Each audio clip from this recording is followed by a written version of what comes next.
When Selena Vale checked her phone at the company Christmas dinner and saw her husband's location ping from another woman's apartment, she didn't cry. She didn't make a scene. She just sat there in her red dress, surrounded by laughter and champagne, realizing her entire marriage had been a performance she'd been giving alone.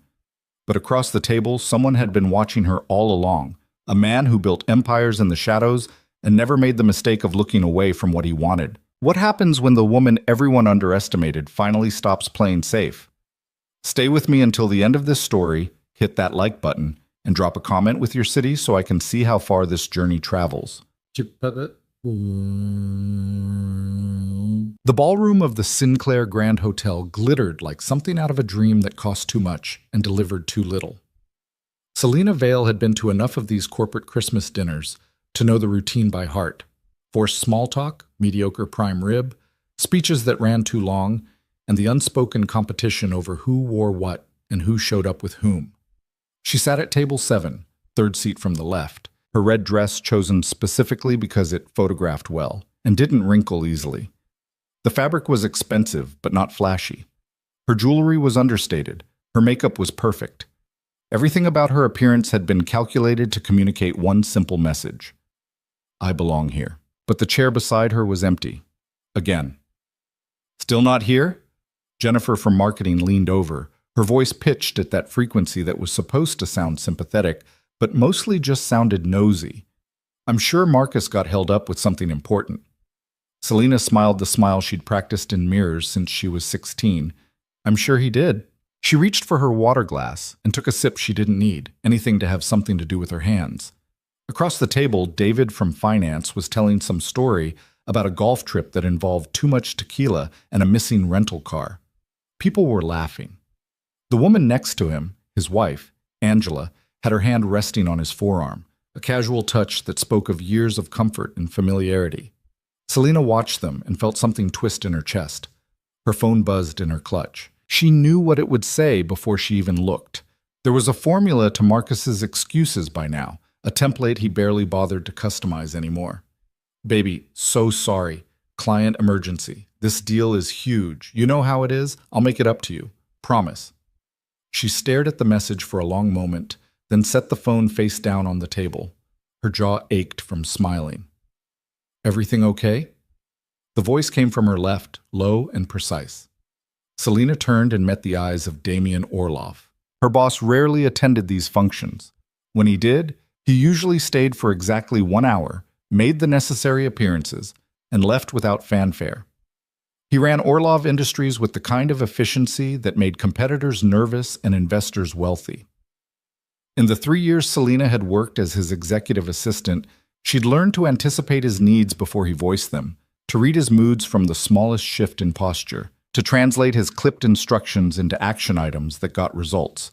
She was good at her job, exceptional even. It was the one area of her life where she felt genuinely competent, but she'd never sat next to him at a dinner before. She'd never had his full attention turned on her like this, dark eyes seeing too much. I'm fine, she said. Just, Marcus is running late. He's not coming. It wasn't a question. Selena's smile faltered. He said, He's not coming, Damien repeated, cutting through her excuse with surgical precision. He hasn't come to the last 3 company events either. At some point, we stop calling it running late and start calling it what it is. Heat crawled up Selena's neck. She wanted to argue, to defend Marcus, to insist that he was working hard, building his career, that sacrifices were necessary. But the words stuck in her throat because Damien was right, and they both knew it. I'm sorry, she said quietly. This isn't appropriate dinner conversation. Probably not. Damien leaned back in his chair, his posture relaxed but his focus unwavering. But neither is watching someone pretend everything's fine when it clearly isn't. Before Selena could respond, the lights dimmed.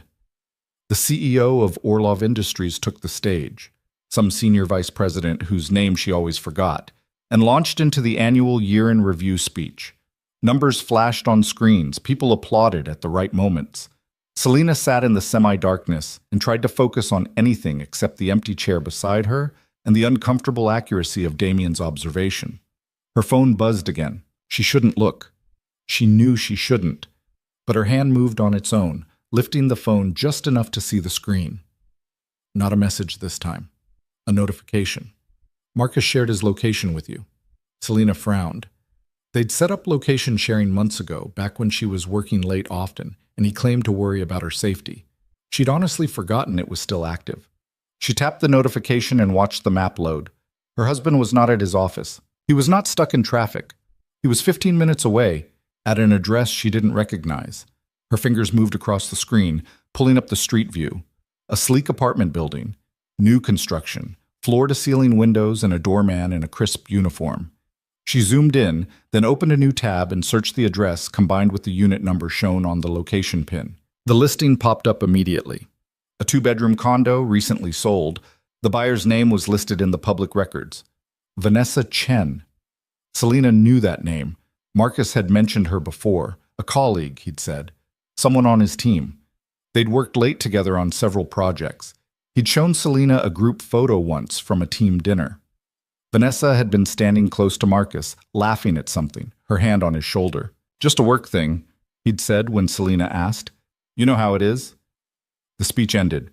Applause erupted around her, sudden and jarring.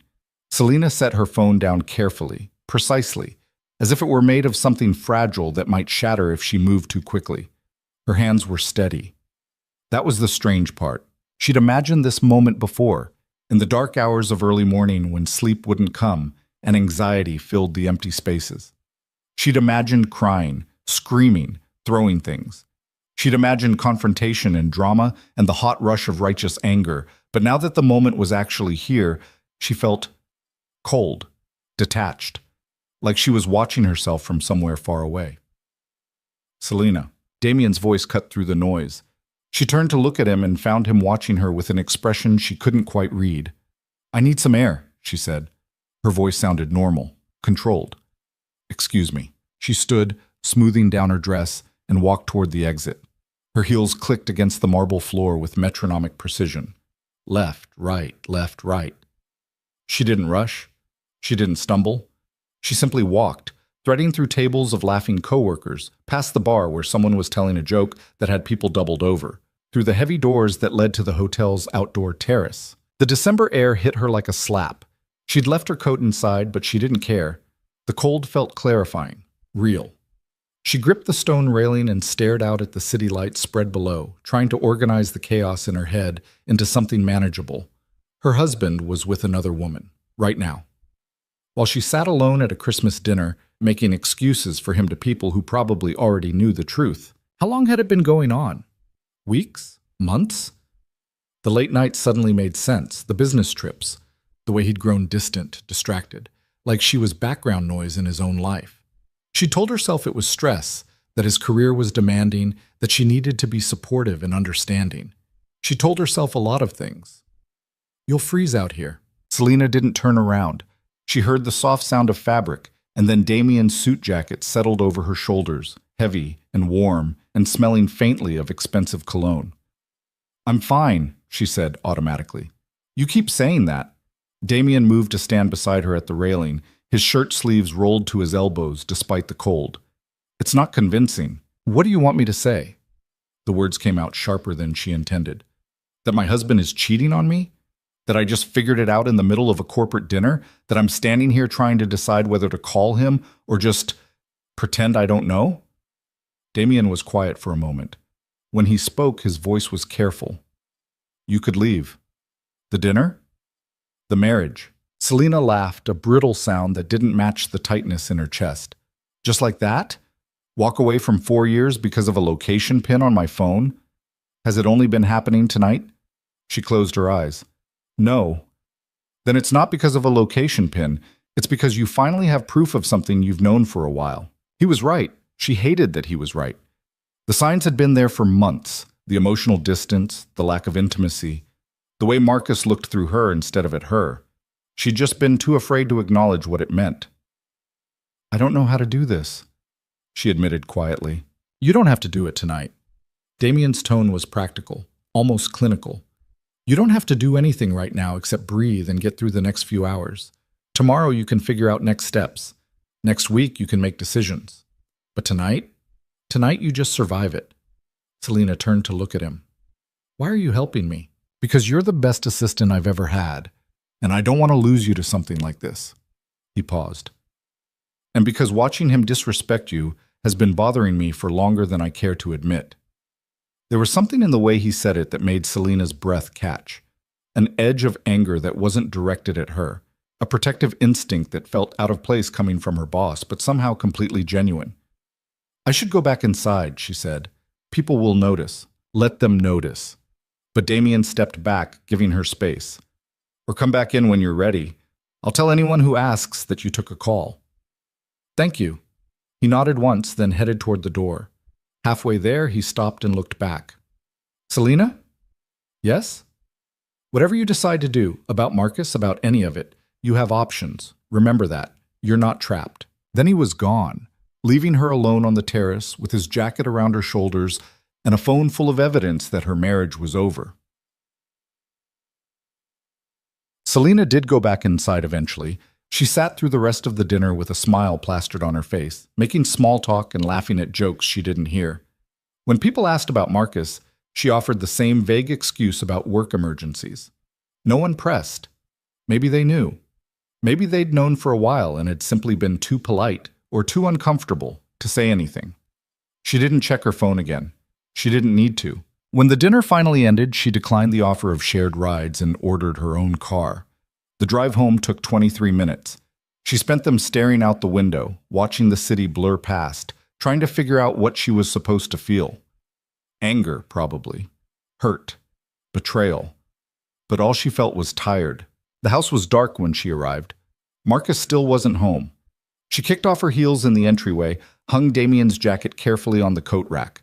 She'd return it Monday, and walked upstairs to the bedroom they'd shared for 4 years. Everything looked the same, the king-sized bed with its gray duvet, the matching nightstands, the framed photo from their wedding day. Both of them smiling like they knew something the rest of the world didn't. Selena picked up the frame and studied her younger self. She'd been 24. So sure she'd figured it out, so convinced that Marcus was the safe choice, the right choice, the kind of man who would build a stable life with her. She'd been wrong about a lot of things. She set the frame face down on the dresser. Then she changed into pajamas, washed her face, and climbed into bed. She didn't text Marcus, didn't call. Just lay there in the dark, waiting to see if he'd bother coming home at all. He didn't. Somewhere around 2 in the morning, her phone buzzed with a message. Staying at the office tonight, don't wait up. Selena stared at the words until they blurred together. Then she deleted the message, set her phone on the nightstand, and closed her eyes. She didn't cry. She'd save that for later. Itamt. Monday morning arrived with the kind of gray, listless weather that matched Selena's mood. She dressed carefully, navy suit, white blouse, sensible heels, and drove to Orloff Industries with the radio off and her thoughts locked down tight. She had work to do, reports to file, meetings to schedule, a professional reputation to maintain. She could fall apart on her own time. Damien's office was on the 42nd floor, corner suite, with windows that overlooked the entire city. Selena had her own desk just outside, a position that put her at the center of everything that mattered in the company. She arrived early, as always, and started her morning routine, coffee brewing, emails sorted, calendar reviewed. Damien arrived at 7:30, precisely on time. "Good morning," she said, handing him his coffee. Black, no sugar, and the day's priority briefing. He took both, but his eyes stayed on her face. "How are you?" "I'm fine." "Selena." She met his gaze. "I'm here. I'm functional, and I'm ready to work. That's all that matters right now." For a moment she thought he might push. But then he nodded and walked into his office, leaving the door open behind him. An invitation if she needed it. She didn't. She spent the morning answering emails, coordinating a conference call with investors in Singapore, and reviewing contracts for a new acquisition. Work was safe. Work made sense. Work had rules and structures and outcomes she could control, unlike everything else in her life. At noon, her phone rang. Marcus. She let it go to voicemail. He called again at 1. Then at 2:30. Each time she watched the screen light up and chose silence. By 4 o'clock, the voicemails had started piling up. "Babe, where are you? Why aren't you picking up?" I don't know what's going on, but we need to talk. You're being ridiculous. Call me back. The progression from confusion to irritation to anger was almost predictable. Selena listened to each message once, then deleted it. She was filing the last report of the day when Damien appeared in her doorway. "Come with me," he said. "Where?" "Somewhere you can actually breathe for 5 minutes." She should have said no. Should have insisted she was fine, that she had work to finish, that she needed to maintain professional boundaries. But she was so tired of pretending, and Damien was looking at her like he could see straight through every careful wall she'd built. So she saved her work, grabbed her coat, and followed him. They took his private elevator down to the parking garage, where his car, a sleek black sedan that probably cost more than Selena made in a year, was waiting. He opened the passenger door for her, waited until she was settled, then slid into the driver's seat. "Where are we going?" she asked as he pulled out of the garage. "Nowhere important." He navigated through downtown traffic with easy confidence. "Just away from there for a bit." They drove in silence for 20 minutes, leaving the business district behind for quieter neighborhoods with tree-lined streets and historic brownstones. Finally, Damien pulled up in front of a small Italian restaurant tucked between a bookstore and a florist. "I'm not really hungry," Selena said. "Then don't eat. But you're going to sit down somewhere that isn't your desk or your house and take 30 minutes to exist as a human being instead of a professional robot." He cut the engine. "Consider it a direct order from your boss if that makes it easier." Despite everything, Selena almost smiled. "You're very pushy." "I'm effective. There's a difference." The restaurant was warm and dimly lit, with red check tablecloths and the smell of garlic and fresh bread hanging in the air. Damien spoke to the hostess in rapid Italian. Selena hadn't known he spoke Italian, and they were led to a corner booth away from the handful of other diners. "You come here often?" Selena asked, sliding into the booth. "When I need to think." Damien sat across from her. "It's quiet. The owner doesn't ask questions, and the food is good enough that you forget about everything else for a while." A waiter appeared with water and menus. Damien ordered something Selena didn't catch, waving away her attempt to look at the menu. "Trust me," he said when the waiter left. "I don't have much choice, do I?" "You always have a choice, that's the point." The food arrived faster than seemed possible. Plates of pasta, fresh bread, a simple salad. Selena picked at it half-heartedly, but Damien was right about the quality. The flavors were bright and genuine, the kind of cooking that came from actual skill rather than pretension. "Have you talked to him?" Damien asked after a while. Selena shook her head. "He's been calling. I haven't answered." "What are you going to do?" "I don't know." She set down her fork. "I keep thinking I should feel more. Angrier, more hurt, something. But mostly I just feel numb. That's shock. It'll wear off. And then what? Then you'll be angry and hurt, and you'll have to decide what to do with all of that." Selena looked up at him. "You sound like you've been through this before." "Not personally." Damien's expression was carefully neutral. "But I've watched enough people navigate betrayal to know how it works. The question is what kind of person you want to be on the other side of it." "What do you mean?" "Some people let it break them. They shrink. They start questioning everything about themselves, wondering what they did wrong, how they could have prevented it. They give the person who hurt them all the power." He paused. "Other people use it as fuel. They take the anger and the hurt, and they build something better. They come out stronger." "Which kind are you?" "The second kind. Always." There was steel in his voice now. "I don't give people the satisfaction of breaking me, and I don't forget who showed me their true colors when it mattered." Selena studied him across the table. She'd worked for Damien for 3 years, but she realized she didn't actually know that much about him. He kept his personal life locked down tight. No wife, no girlfriend that anyone knew about, no social media presence, just work and the kind of ruthless competence that made Orlov Industries one of the most successful companies in the city. There were rumors, of course, whispers about where his money really came from, about connections that ran deeper than legitimate business deals. Selena had heard them and promptly ignored them. She didn't care where Damien's wealth originated. She cared that he paid well, treated her with respect, and never wasted her time. "Can I ask you something?" she said. "You can ask. I might not answer." "Why do you care? About what happens to me, I mean. I'm just your assistant." Damien was quiet for a long moment, his dark eyes fixed on her with an intensity that made her pulse quicken. "You're not just anything, Selena. he said finally. You're smart. You're capable. You work harder than half the executives I employ, and you do it without needing credit or validation. You see patterns other people miss. You solve problems before they become crises, and you do all of it while dealing with a husband who clearly doesn't appreciate what he has. He leaned forward slightly. So when you ask why I care, the answer is simple. Because I notice things. I notice when someone valuable is being wasted, and I don't like waste. The air between them felt charged somehow, heavy with something Selina couldn't quite name. She should probably look away. Should probably change the subject. Should probably remember that this was her boss and she was married, technically. And there were lines that shouldn't be crossed. But she didn't look away. I don't know what I'm doing, she admitted quietly. You're surviving. That's enough for today. Damien sat back. Tomorrow you can start planning. Next week you can start executing. But today? Today you're just a woman having dinner with someone who gives a damn whether she drowns or swims. That's it. Selina felt something crack inside her chest. Not breaking, just opening, like a door she'd kept locked for too long finally giving way. Thank you, she said. Don't thank me yet. Damien's smile was slight but genuine. You haven't seen my plan. Your plan? For getting you out of this mess intact. But we'll talk about that later. For now, just eat. You look like you haven't had a real meal in days. He wasn't wrong. Selina picked up her fork and actually tasted the food this time, let herself exist in the moment without planning or worrying or trying to control every variable.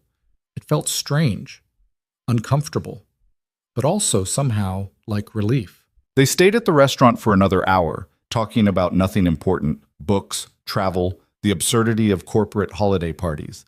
Damien had opinions on everything, delivered with the kind of dry wit that caught Selina off guard and made her laugh despite herself. It was the first time she'd laughed in weeks. When they finally left, the sun had set and the temperature had dropped. Damien drove her back to the office parking garage where her car was waiting. Are you going to be okay tonight? He asked before she got out. I'll manage. If you need anything, he pulled a business card from his pocket and scribbled something on the back. That's my personal number, not the office line.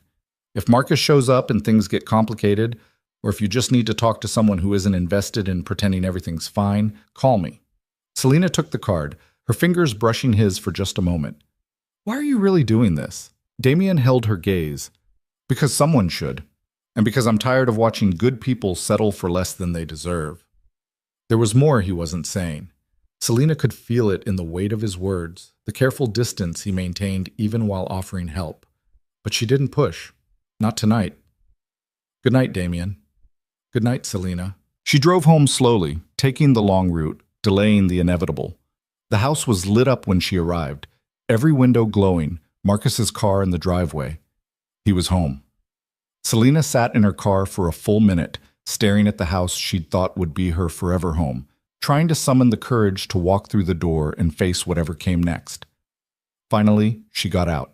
Marcus met her in the entryway, still wearing his work clothes, his expression somewhere between angry and worried.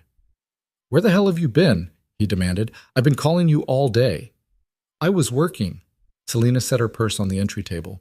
Then I had dinner. With who? Does it matter? Yes, it matters. You've been ignoring my calls, disappearing for hours. Like you disappeared on Friday night? The words came out calm and cold. When you were supposed to be at the company dinner with me, but were actually at Vanessa Chen's apartment. Marcus went very still. What are you talking about? I know, Marcus. Selina met his eyes. Your location sharing is still on. I saw exactly where you were. I looked up the address. I know who lives there, so please don't insult me by pretending you don't understand. For a moment, he just stared at her. Then his face shifted, running through several expressions before landing on defensive anger. So what, you're spying on me now? Tracking my location like some kind of psycho? You shared it with me, remember? For safety, you said. That was for emergencies, not for you to... How long? Selina interrupted. How long have you been sleeping with her? I'm not... He stopped, started again. It's not what you think. Then what is it? Marcus ran a hand through his hair, a gesture she'd seen 1,000 times when he was stressed or trying to think his way out of something. It's complicated. Then uncomplicate it. Vanessa and I, we work together. We've been spending a lot of time together. Things just happened. Things just happened. Selena repeated the words slowly, tasting the inadequacy of them. Is that really the best you can do? I don't know what you want me to say. I want you to tell me the truth. Her voice rose for the first time. I want you to stop making excuses and just admit that you've been lying to me for months, that you've been building a whole separate life with another woman while I sat at home pretending everything was fine. I want you to at least respect me enough to be honest. Fine. You want honesty? Marcus's jaw tightened. I care about her. I've cared about her for a while. And yes, I should have told you sooner, but I didn't know how. I didn't want to hurt you. So you just kept lying instead. I was trying to figure things out. No. Selena shook her head. You were trying to have it both ways. You wanted her and the life she offered while keeping me as... what? Backup? The safe option? It's not like that. Then what is it like, Marcus? Explain it to me. Make it make sense. He couldn't. She could see it in his face, the realization that there was no good explanation, no way to frame this that didn't make him the villain. I think I should stay somewhere else tonight, he said finally. Actually, I think you should stay somewhere else permanently. Selena's voice was steady now, certain. I want a divorce. The word hung in the air between them, solid and final. Selena, I'm not interested in fighting about this. I'm not interested in hearing why it wasn't your fault or how we can work through it. I'm just done. She pulled off her wedding ring and set it on the entry table next to her purse. You can have your lawyer contact mine. I'll sleep in the guest room tonight. Tomorrow I'll start looking for my own place. You're being rash. No, I'm being clear. There's a difference. Marcus stared at her like he was seeing someone he didn't recognize. Maybe he was. Maybe Selena didn't recognize herself either. This woman who could stand here and calmly dismantle 4 years of marriage without crying or begging or trying to negotiate. But Damien was right. She had choices. And she was choosing herself. Fine, Marcus said after a long moment. If that's what you want, it's what I need. He grabbed his keys and his coat, paused at the door. I really didn't mean to hurt you. But you did it anyway. That's what matters. Then he was gone. And Selena was alone in the house that no longer felt like home. She should have felt devastated, should have collapsed on the floor and sobbed, should have questioned everything. Instead, she walked upstairs, changed into comfortable clothes, and called Damien's personal number. He answered on the second ring. Selena? I told him I want a divorce, she said without preamble. How do you feel? I don't know yet. Ask me tomorrow. Fair enough. She could hear the faint sound of traffic in the background, like he was driving somewhere. Do you need anything tonight? No, I just wanted to tell someone who wouldn't try to talk me out of it. I wouldn't dream of it. There was approval in his voice. You made the right choice. How do you know? Because you're still standing, that's how I know. Selena smiled, despite everything. I should let you go. I'm sure you have better things to do than field calls from your assistant's personal drama. Actually, this is the most interesting thing that's happened all day. But yes, get some sleep. Tomorrow we'll start planning your next move. Damien? Yes? Thank you. For not treating me like I'm broken. You're not broken, Selena. You're just finally seeing clearly. There's a difference. After they hung up, Selena stood in her bedroom, soon to be former bedroom, and looked around at the life she was about to leave behind. The safe life. The expected life. The one that looked good on paper but felt empty in practice. She didn't know what came next, but for the first time in years she felt like she was moving towards something instead of just holding on. And that was enough. The guest room mattress was harder than Selena remembered. She lay there in the dark, staring at the ceiling and listening to the house settle around her. Every creak and groan felt amplified in the silence. She'd lived here for 3 years, but tonight it felt like sleeping in a stranger's home. Her phone sat on the nightstand, screen dark. No calls from Marcus. No apologies or desperate attempts at reconciliation. Just silence, which somehow felt worse than anything he could have said. She must have slept eventually because her alarm woke her at 6. Muscle memory took over. Shower, coffee, the same navy suit she'd worn yesterday because she hadn't thought to grab clothes from the master bedroom. She looked at herself in the bathroom mirror and barely recognized the woman staring back. Same face, same body. But something fundamental had shifted overnight. The drive to work felt mechanical. Traffic patterns she'd navigated 1,000 times. The same exit, the same parking garage. But when she stepped off the elevator onto the 42nd floor, Damien was already there, leaning against her desk with 2 cups of coffee. "You're early," she said. "So are you." He handed her one of the cups. "I figured you wouldn't have eaten breakfast." He was right. She hadn't.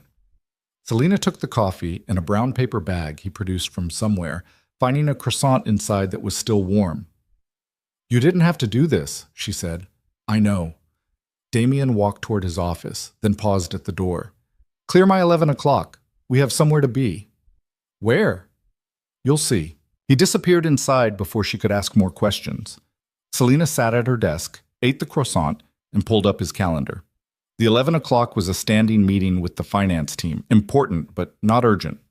She rescheduled it for Thursday and sent out the notifications, then dove into her morning routine. Emails, reports, a contract review that needed her notes before the legal team could proceed.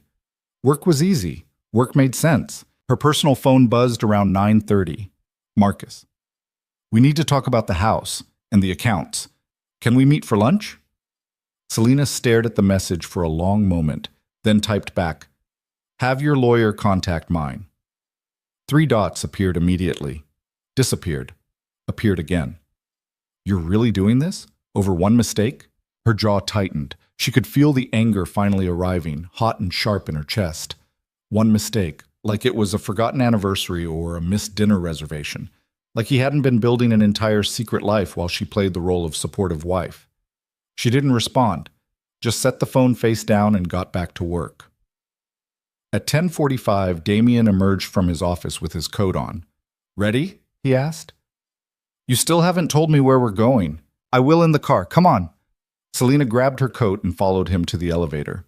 They rode down in silence, but it wasn't uncomfortable. Damien had a way of making silence feel intentional rather than awkward, like he was giving her space to exist without demanding conversation. His car was waiting in its usual spot. She slid into the passenger seat and waited while he navigated out of the garage and into downtown traffic. "We're going to see someone," he said finally. "A lawyer. One of the best divorce attorneys in the city." Selina turned to look at him. "I haven't even started looking yet." "I know. That's why I did it for you." Damien kept his eyes on the road. "Her name is Patricia Voss. She's handled some of the messiest divorces you've never heard about because she's that good at keeping things quiet.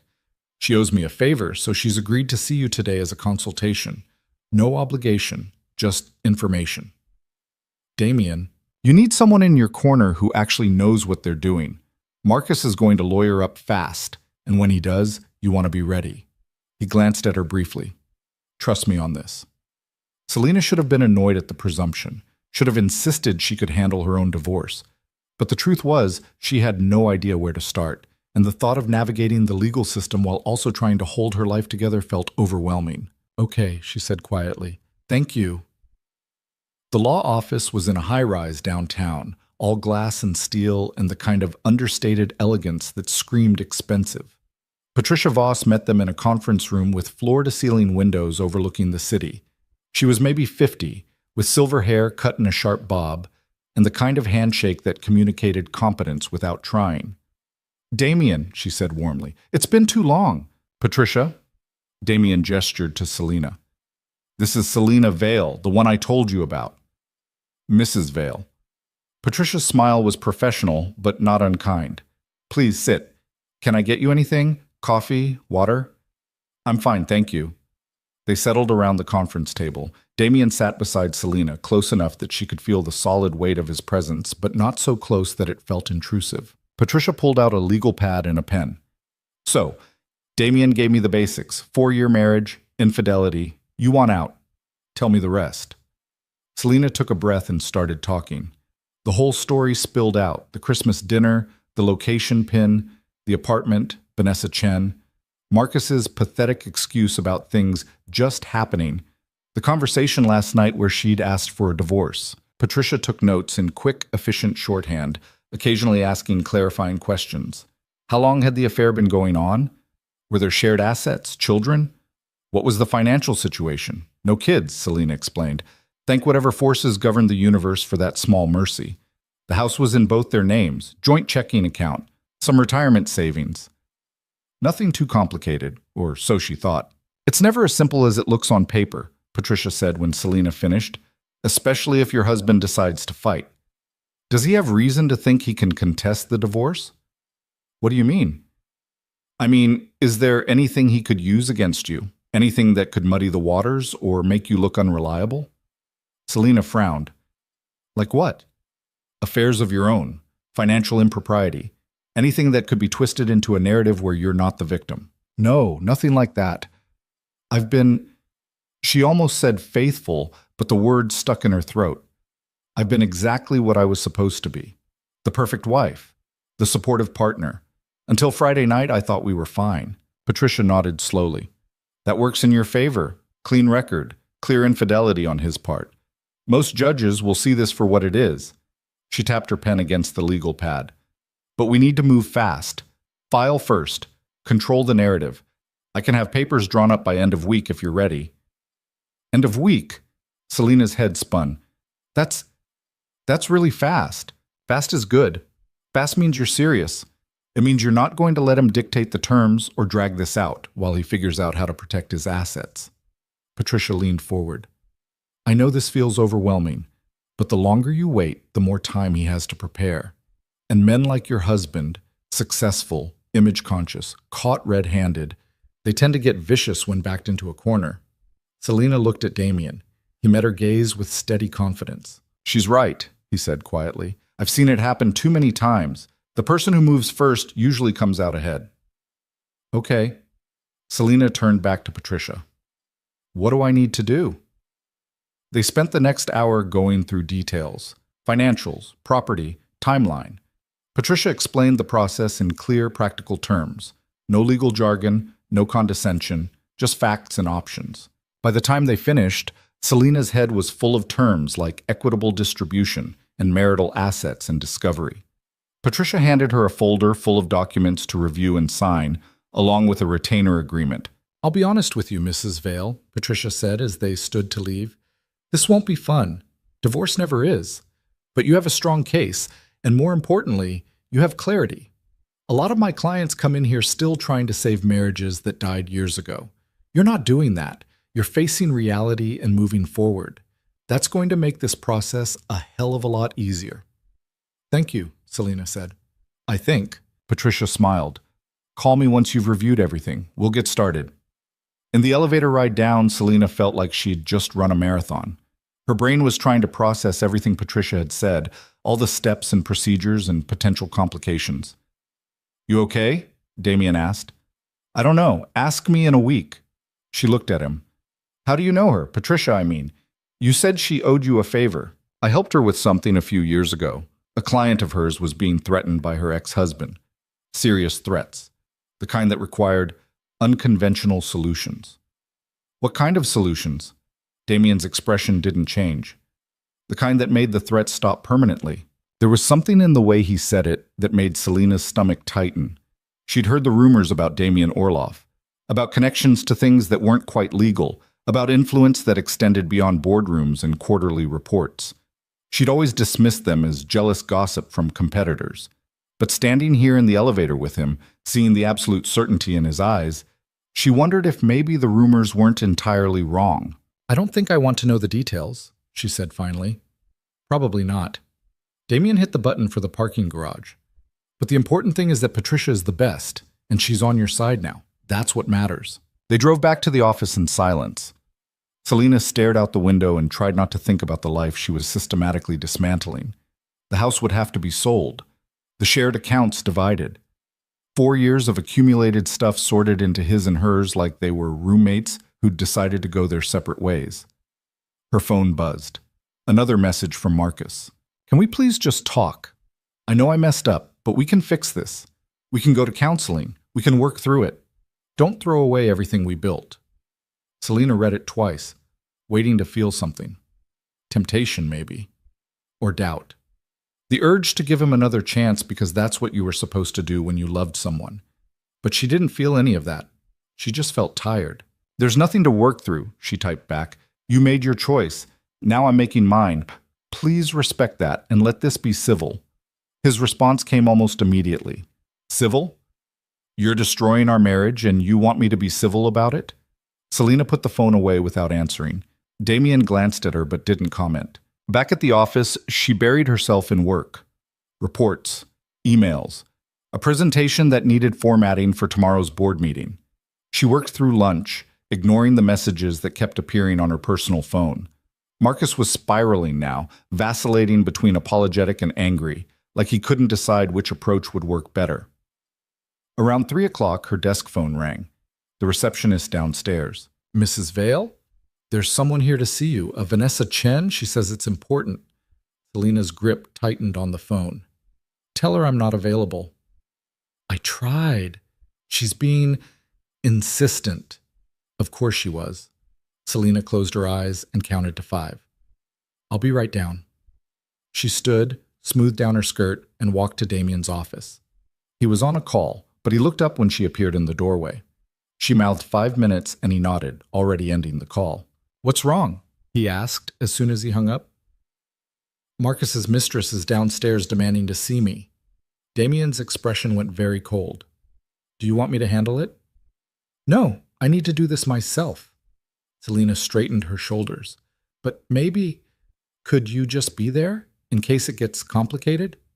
"Of course." They took the elevator down together. Selena could feel her heart pounding, but her hands were steady. She'd faced down hostile clients and impossible deadlines. She could handle one woman who'd helped wreck her marriage. Vanessa Chen was waiting in the lobby, dressed in expensive business casual and looking nervous. She was younger than Selena had expected, maybe 26, 27, pretty in an understated way, the kind of woman who probably got underestimated constantly and used it to her advantage. "Mrs. Vale?" Vanessa said when Selena approached. "Thank you for seeing me." "I'm not seeing you. I'm asking you to leave." Selena kept her voice level. "This is my workplace. You have no business being here." "I know. I'm sorry. But I needed to talk to you and you wouldn't answer Marcus's calls, so I thought..." "You thought you'd ambush me at work?" Selena felt the anger rising now, hot and sharp. "You thought that was appropriate?" "I just wanted to explain..." "Explain what? That you've been sleeping with my husband?" "I'm aware." "That you apparently care so little about boundaries that you'd show up at my office?" "Also now aware." Selena took a step closer. "So, unless you have something genuinely important to say, I suggest you leave before I call security." Vanessa's jaw tightened. "I'm pregnant." The words hit like a physical blow. Selena heard them, processed them, felt the ground tilt slightly under her feet, but she didn't let it show on her face. Didn't let this woman see her crack. "Congratulations," she said flatly. "That's between you and Marcus. It has nothing to do with me." "It has everything to do with you. He's still married. He has responsibilities." Then he should have thought about that before he started an affair. Selena's voice was ice now. "You want to have his baby? Fine. You want him to leave his wife and play house with you? Apparently you already got your wish. But don't come to me expecting sympathy or understanding. You made your choices. Now live with them." "You're making this so much harder than it needs to be." "I'm making it hard?" Selena laughed, a sharp sound with no humor in it. "You slept with a married man. You're carrying his child. And somehow I'm the one making things difficult? If you would just agree to the divorce without all the lawyers and fighting..." "Oh, I'm agreeing to the divorce. Trust me on that. But I'm not agreeing to get screwed over in the process just to make your life easier." Selena felt Damien move slightly closer behind her, a silent support. "You want Marcus? You can have him. But you'll have all of him, including the man who lies to the people he claims to love and abandons his responsibilities when they get inconvenient. Good luck with that." Vanessa's face flushed red. "You don't know him like I do." "You're right. I knew the version of him that promised forever and meant until something better comes along. You get to know the version that cheats on his wife while she's waiting for him at company dinners. I wonder which one of us is luckier." "This isn't fair." "Fair?" Selena's control finally snapped. You want to talk about fair? I spent 4 years building a life with someone who was apparently just killing time until you showed up. I sat alone at Christmas parties making excuses for him while he was in your bed. I believed him when he said he was working late and investing in our future. So forgive me if I don't particularly care what you think is fair. Vanessa opened her mouth, then closed it. For a moment she just stood there, and Selena saw something flicker across her face. Doubt, maybe. Or the first real understanding of what she'd actually gotten herself into. I should go, Vanessa said quietly. Yes, you should. Vanessa turned toward the door, then looked back. For what it's worth, I'm sorry. I know that doesn't mean much, but I am. You're right, Selena said. It doesn't mean much. Then Vanessa was gone, disappearing through the revolving doors and into the afternoon traffic. Selena stood there in the lobby, breathing carefully, waiting for the adrenaline to fade. Well handled, Damien said softly. Selena turned to look at him. I almost lost it. But you didn't. You stayed controlled, professional. You didn't give her anything she could use against you. He studied her face. Though I'm guessing the pregnancy was news. Yeah. Selena felt something twist in her chest. Yeah, that was new information. Does it change anything? No, maybe it should, but it doesn't. She pressed her fingers to her temples, feeling the beginning of a headache. I just want this over with. I want to move on with my life and stop dealing with the wreckage of a marriage that was clearly dead months ago. Then that's what we'll do. Damien gestured toward the elevator. Come on, let's get you back upstairs before someone starts asking questions. They rode up in silence. Selena's mind was spinning, trying to process everything. Marcus was going to be a father, with someone else. The life they'd vaguely talked about, someday maybe, when the timing was right, he was building with Vanessa instead. It should have hurt more than it did. Back at her desk, Selena tried to focus on work, but her concentration was shot. She kept seeing Vanessa's face, the nervous defiance, the attempt at justification. Did the other woman actually believe she was in love, or was she just scared and trying to secure her future by making sure Marcus followed through? Her desk phone rang. Internal line. Selena Vale. It's Patricia Voss. The lawyer's voice was crisp. I just got a very interesting call from a lawyer named Richard Brennan. Says he represents Marcus Vale and wants to discuss settlement terms before we file. Selena sat up straighter. That was fast. Men like your husband move fast when they realize they're about to get caught with their pants down. Literally. Patricia sounded almost amused. He's proposing a 60-40 split on assets in his favor, claiming he contributed more financially to the marriage. No alimony for either party. Clean break. 60-40? He gets 60%? That's what he's asking for, which tells me two things. One, he thinks you're too scared or too nice to fight. And two, he's probably hiding assets somewhere that he doesn't want exposed in discovery. Selena felt her jaw tighten. What do you recommend? I recommend we file first thing tomorrow morning before he has time to move anything else around. Then we counter with 70-30 in your favor plus alimony for 2 years while you get established. He'll scream, his lawyer will threaten, and then we'll negotiate down to something actually fair. Do it. You sure? Once we file, there's no going back. This becomes real and public and potentially ugly. Selena thought about Marcus's messages, about Vanessa showing up at her workplace, about 4 years of being the supportive wife while he built an exit plan with someone else. I'm sure, she said. File the papers. Excellent. I'll have them ready by morning. And Selena, prepare yourself. When he realizes you're serious, he's going to fight back. Men like Marcus don't like losing control. After she hung up, Selena sat at her desk and stared at nothing. Tomorrow her marriage would officially be over. Not emotionally, that had ended on Friday night, but legally, publicly, in a way that couldn't be undone. You need to get out of here. Damien appeared beside her desk, already holding his coat. Come on. I have work. The work will still be here tomorrow. Right now you need food and a drink and somewhere that isn't this building. He waited. That's not a suggestion. Selena wanted to argue, but she was too tired. She grabbed her coat and followed him back to the parking garage, back to his car, back to the Italian restaurant where they'd been the day before.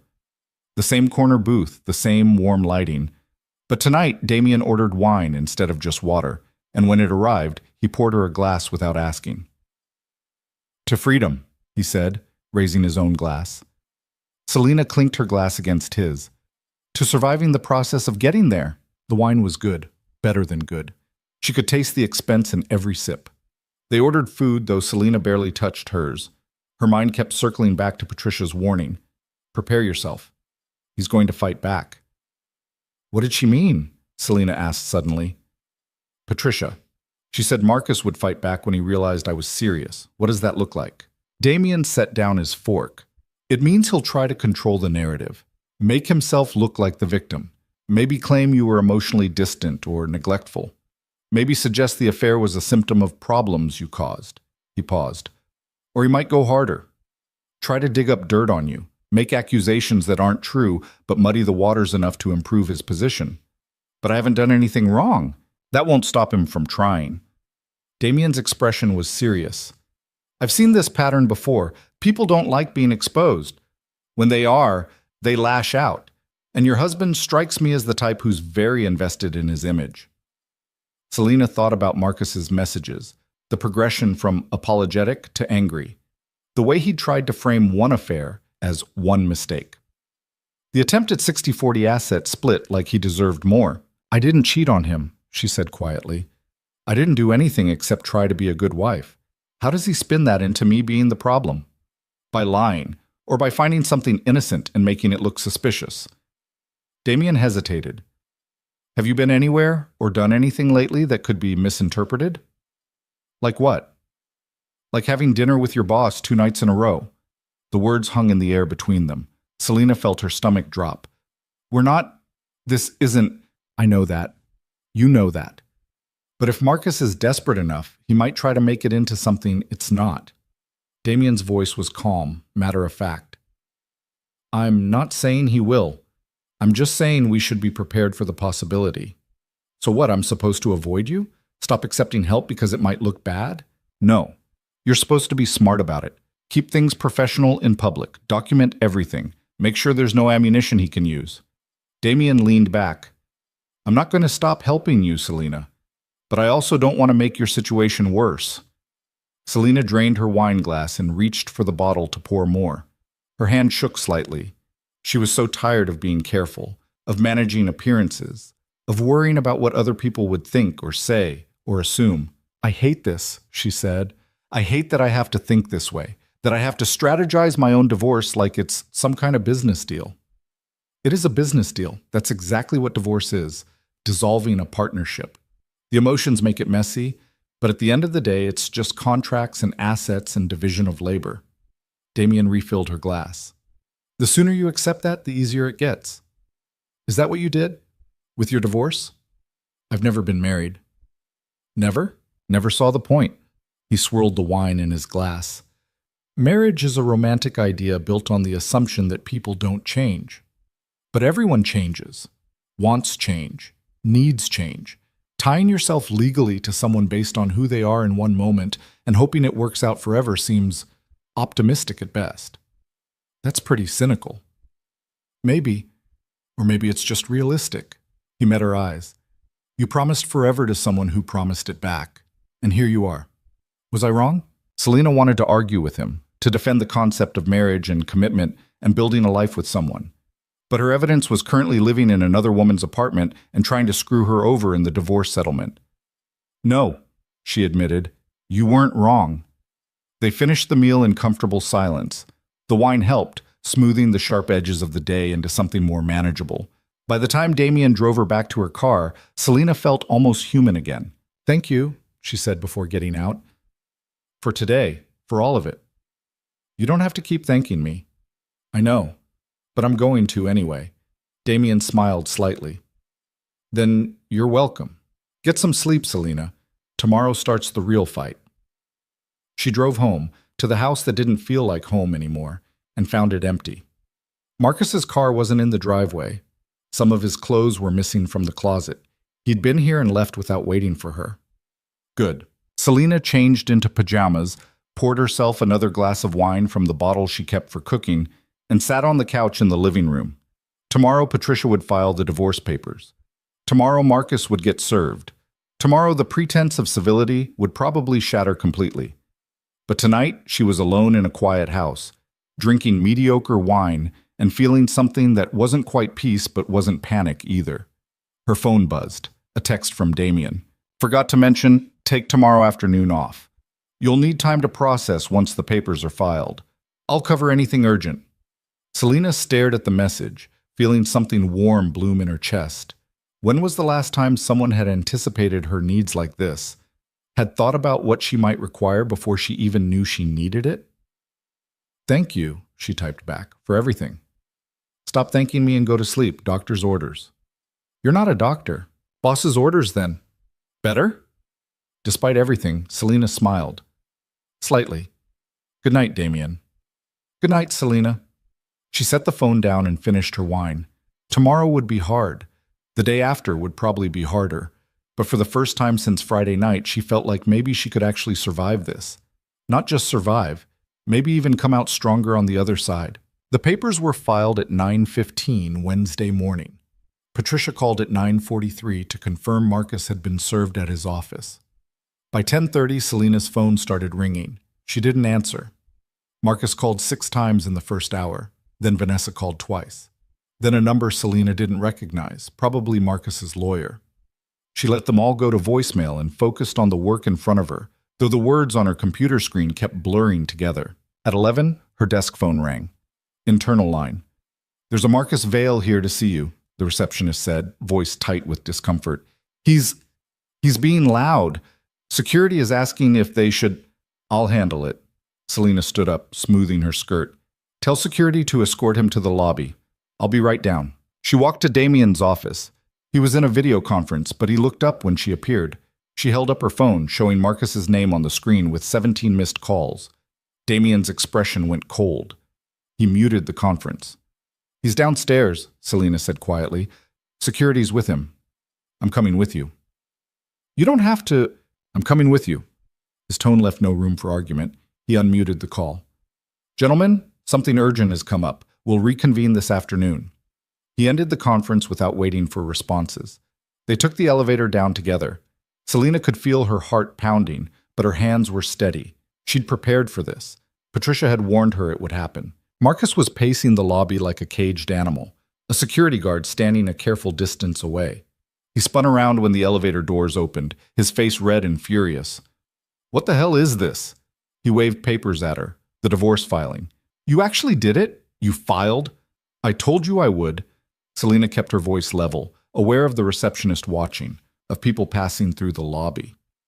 What did you think was going to happen? I thought you'd calm down. I thought we'd talk like adults instead of you running to lawyers and trying to take everything I've worked for. Everything you've worked for? Selena felt her control slip slightly. We've been married 4 years, Marcus. Everything we have, we built together. Bullshit. I was the one bringing in real money while you played secretary. Careful. Damien's voice cut through the lobby like ice. You're in my building, talking to my employee. I suggest you choose your next words more carefully. Marcus's eyes snapped to Damien, recognition flickering across his face. Of course you're involved in this. How long has this been going on, Selena? How long have you been fucking your boss while playing the innocent wife? The security guard moved forward, but Damien held up a hand. I'm going to give you one chance to leave on your own, Damien said, his voice dangerously quiet. After that, security will remove you. And trust me, you don't want that scene playing out where your colleagues might see it. You don't get to threaten me, Marcus spat. I know who you are, Orlov. I know what you really do. Everyone knows. So don't stand there acting like you're some kind of white knight when you're nothing but... When I'm nothing but what? Damien took a step closer. Say it. I'm curious what you think you know. Something in his expression made Marcus falter. Selena saw it, the moment her husband realized he'd miscalculated, pushed too hard against someone who didn't push back. This isn't over, Marcus said, redirecting his anger at Selena. You want to play hardball? Fine. Let's see how you like it when everyone knows what kind of woman you really are. What's that supposed to mean? Selena asked. It means I'm not going to roll over while you and your lawyer try to destroy me. You want a war? You got one. Marcus turned and headed for the door, then looked back. By the way, Vanessa's keeping the baby. We're getting married as soon as this divorce goes through. So congratulations. You get to be replaced by someone who actually appreciates what she has. The words were meant to hurt. Selena could see it in his face, the satisfaction at having landed a blow. But all she felt was a distant kind of pity. I hope you're both very happy, she said, and meant it. They deserved each other. Marcus left, the glass doors swinging shut behind him. The lobby was silent except for the ambient noise of the building. Selena could feel eyes on her, the receptionist, the security guard, a handful of employees who'd witnessed the scene. I'm sorry, she said to the guard. Thank you for handling that. No problem, Mrs. Vale. You need me to file a report? Not unless Mr. Orlov thinks it's necessary. Damien shook his head. Just make a note of the incident, time, date, what was said, in case we need it later. Back in the elevator, Selena leaned against the wall and closed her eyes. The adrenaline was starting to fade, leaving her shaky and exhausted. You okay? Damien asked. Not really, but I will be. She opened her eyes.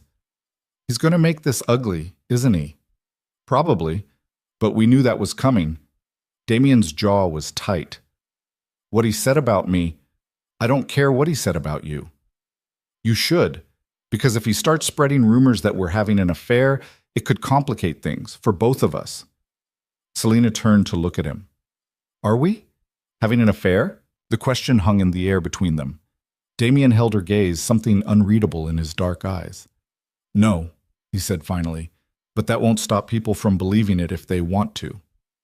The elevator doors opened on the 42nd floor. Selena stepped out, then paused. For what it's worth, she said, I don't care what people believe. You've been nothing but honest with me. That's more than I can say for my husband. Soon-to-be ex-husband, Damien corrected. Soon-to-be ex-husband, she agreed. Her phone started ringing again as she sat down at her desk. Marcus. She declined the call and blocked his number, then did the same with Vanessa's. If they needed to communicate, they could do it through lawyers like civilized people. Patricia called around noon. I heard about the scene at your office, she said without preamble. Building security already sent over the incident report. Smart move getting that documented. That was Damien's idea. He's good at this. Better than most people realize. Patricia's tone shifted. Listen, I need to warn you about something. Marcus's lawyer just filed a motion requesting a delay on the divorce proceedings. He's claiming you filed in bad faith without giving him adequate time to seek reconciliation. We're past reconciliation. He knows that. Of course he does. This is a stalling tactic. He's trying to slow things down, probably while he moves assets around or builds a case against you. Patricia sounded annoyed. The judge will likely deny it, but it's going to add a few weeks to the timeline. What kind of case could he possibly build? I didn't do anything wrong. Doesn't matter. He just needs to create enough doubt to improve his negotiating position. Patricia paused. Have you checked your social media lately? Selena's stomach dropped. Why? Because Marcus just posted a very emotional status about how devastated he is that his marriage is ending. Lots of vague language about being blindsided, about trying to work things out, about not understanding where it all went wrong. Very calculated to make him look like the victim. He cheated on me. He got another woman pregnant. How does he paint himself as the victim? By leaving all that out and focusing on how heartbroken he is. It's manipulation 101. He's setting the stage for a narrative where you're the cold, unreasonable wife who won't even try to save the marriage. Patricia's voice hardened. Don't respond to it. Don't engage. Let him shout into the void while we focus on the actual legal process. After she hung up, Selena pulled up Marcus's social media against her better judgment. The post was exactly as Patricia described, vague enough to avoid outright lies, but crafted to generate sympathy. The comments were already piling up. Friends and colleagues offering support, telling him he deserved better, asking if he was okay. A few people had tagged Selena, asking for her side of the story. She closed the app and blocked Marcus there too. Let him have his performance. She wasn't interested in playing that game. The afternoon dragged. Selena tried to work, but her concentration was shot. Every notification made her jump, wondering if Marcus was escalating, if he'd show up again, if he'd found some new way to make her life difficult. At 4, Damien appeared at her desk. Go home, he said. You're useless right now anyway. Thanks. That's comforting. I'm serious. You've had a rough day. Go home, take a bath, drink some wine. Tomorrow will be better. He hesitated. Unless going home sounds terrible, in which case, I have a better option. What kind of option? I own a property downtown, small building, 3 units, 2 are rented, 1's empty. I've been planning to renovate it, but the contractor keeps flaking. It's furnished, clean, quiet. You could stay there while you figure out something permanent. Selena stared at him. You're offering me an apartment? I'm offering you a temporary solution to a housing problem. The lease on your current place is in both your names, right? Which means Marcus could show up whenever he wants. Legally, it's still his home too. Damien's expression was matter of fact. This way you have somewhere that's completely yours. No surprise visits, no walking on eggshells, just space. I can't accept that. Why not? Because it's too much. You've already done so much, and if Marcus finds out, he'll use it against me.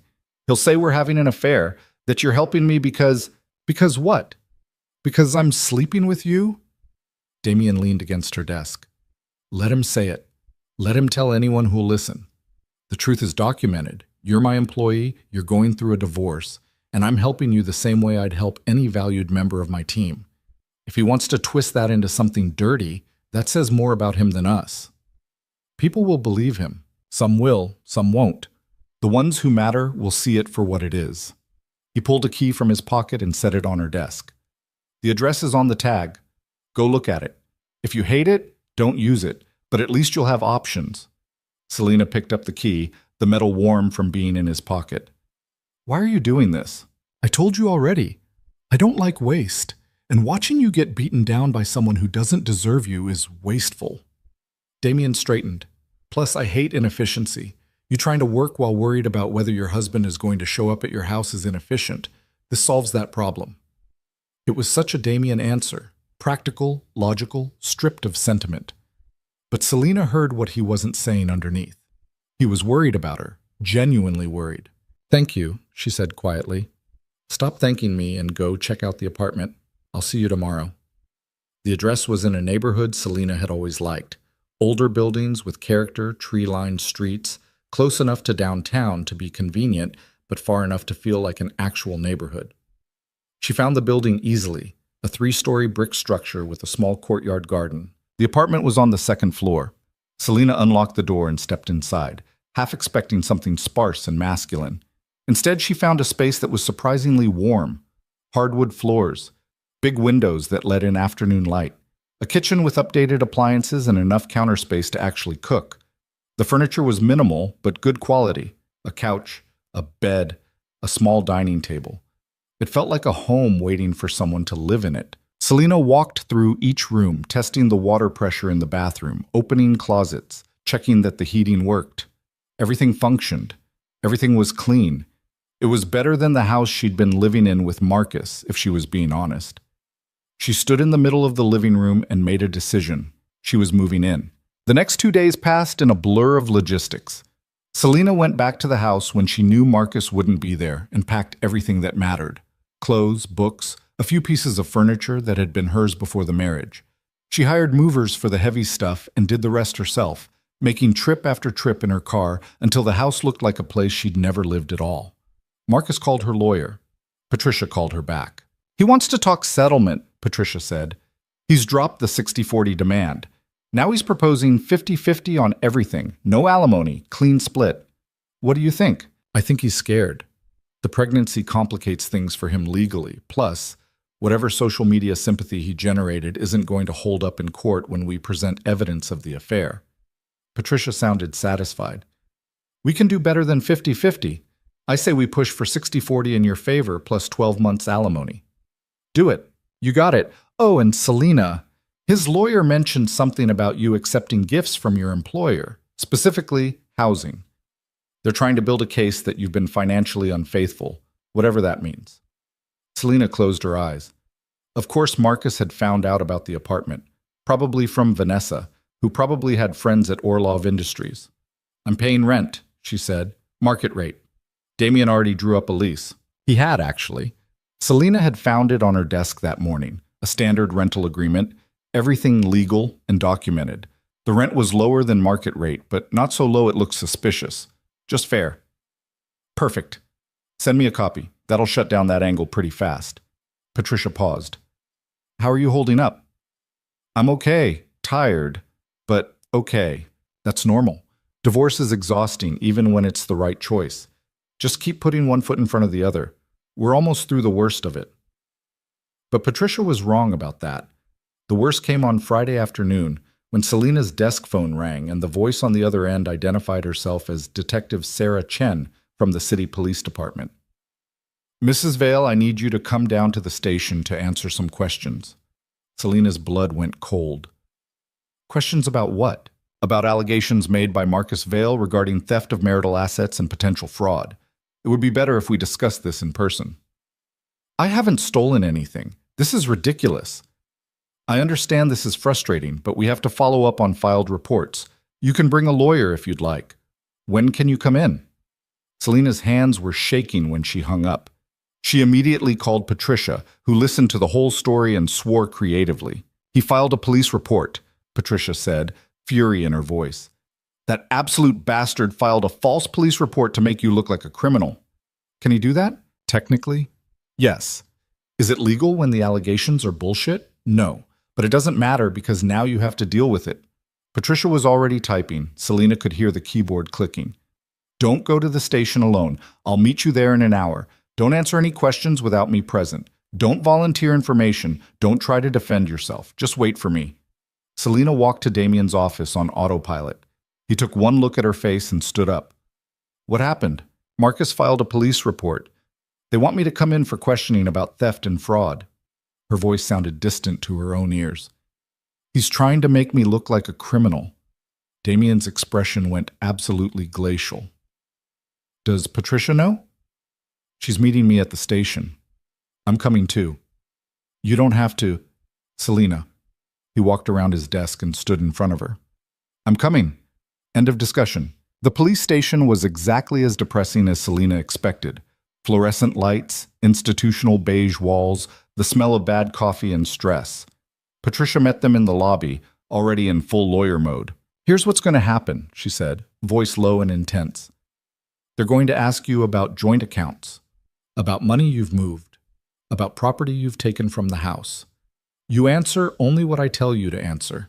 If they push, I shut it down. If they try to separate us, I shut it down. Your job is to stay calm and let me handle this. I didn't do anything wrong, Selena said. I know, but that doesn't matter right now. What matters is not giving them ammunition. Patricia looked at Damien. You should wait out here. If they see her arriving with her boss, it adds fuel to Marcus's narrative. I'm not leaving her alone. I'm not alone. I have my lawyer. Selena put a hand on Damien's arm. Wait here. I'll be fine. She wasn't fine, but she could pretend for an hour. Detective Chen turned out to be a tired-looking woman in her 40s with skeptical eyes and a no-nonsense demeanor. She led Selena and Patricia to a small interview room and pulled out a file. Mrs. Vale, your husband claims you've been moving money out of joint accounts without his knowledge. He also claims you've taken property from the marital home worth several $1,000s. Detective Chen's tone was neutral. Can you explain these actions? I moved my salary deposits into a separate account after I discovered my husband was having an affair, Selena said, exactly as Patricia had coached her. The money I moved was money I earned. The property I took were items I owned before the marriage, along with gifts from my family. Everything is documented. Do you have proof of ownership? Patricia slid a folder across the table. Purchase receipts, gift documentation, and photos showing the items in Mrs. Vale's childhood home before the marriage. Everything she took belonged to her. Detective Chen flipped through the documents, her expression unchanging. What about the account transfers? My client moved her own salary into her own account. That's not theft.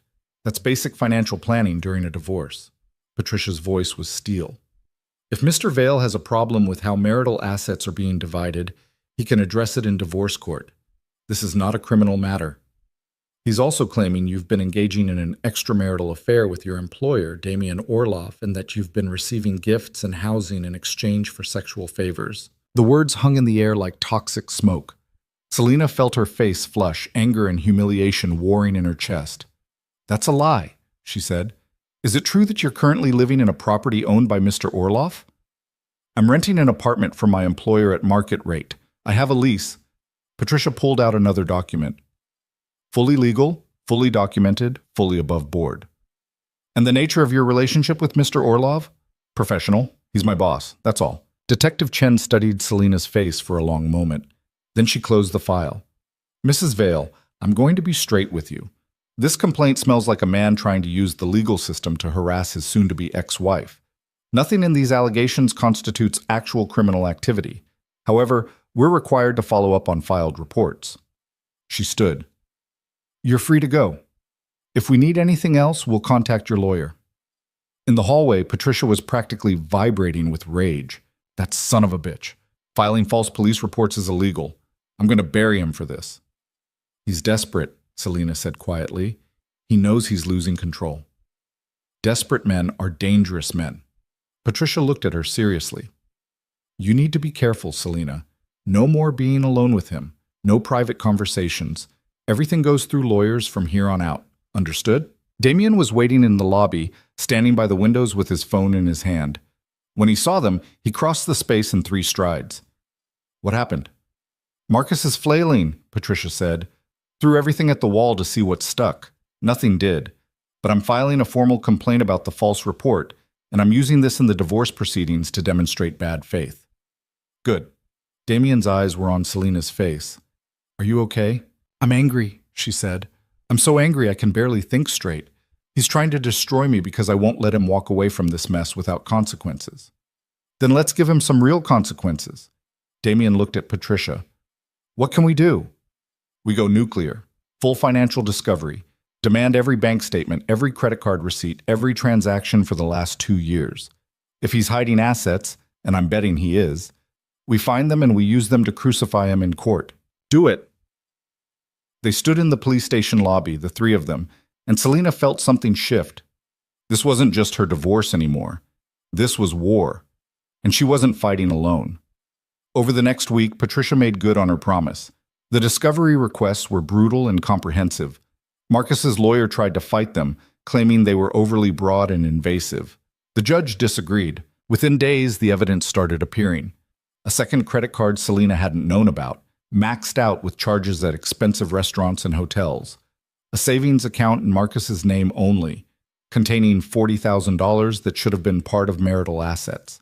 Receipts for jewelry Selina had never received. He'd been planning his exit for months. Maybe longer. This is good for us, Patricia said over the phone. This proves deliberate deception and financial misconduct. We can use this to push for a much more favorable settlement. I don't care about the settlement anymore, Selina admitted. I just want it over. I know, but you should care. Because he tried to screw you over, and the best revenge is making sure he doesn't get away with it. The breaking point came 2 weeks after the police station incident. Selina was working late at the office. She'd been doing that more often, finding comfort in the routine of work, when her personal phone rang. Unknown number. She almost didn't answer, but something made her pick up. Selina Vale. This is Mercy General Hospital. We have a Marcus Vale here who's been in an accident. You're listed as his emergency contact. Can you come in? The world tilted. Selina gripped the edge of her desk. What kind of accident? Car accident. He's stable, but we need someone to sign some forms and make some decisions about his care. I'm his wife, but we're divorcing. There should be someone else. You're the only contact we have. Can you come? Selina looked at the clock, 7:30 p.m.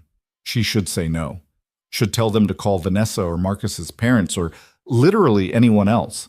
But old habits died hard. I'll be there in 20 minutes. She grabbed her coat and headed for the elevator, then remembered Damien was still in his office. She knocked on his open door. He looked up from his computer. I thought you went home.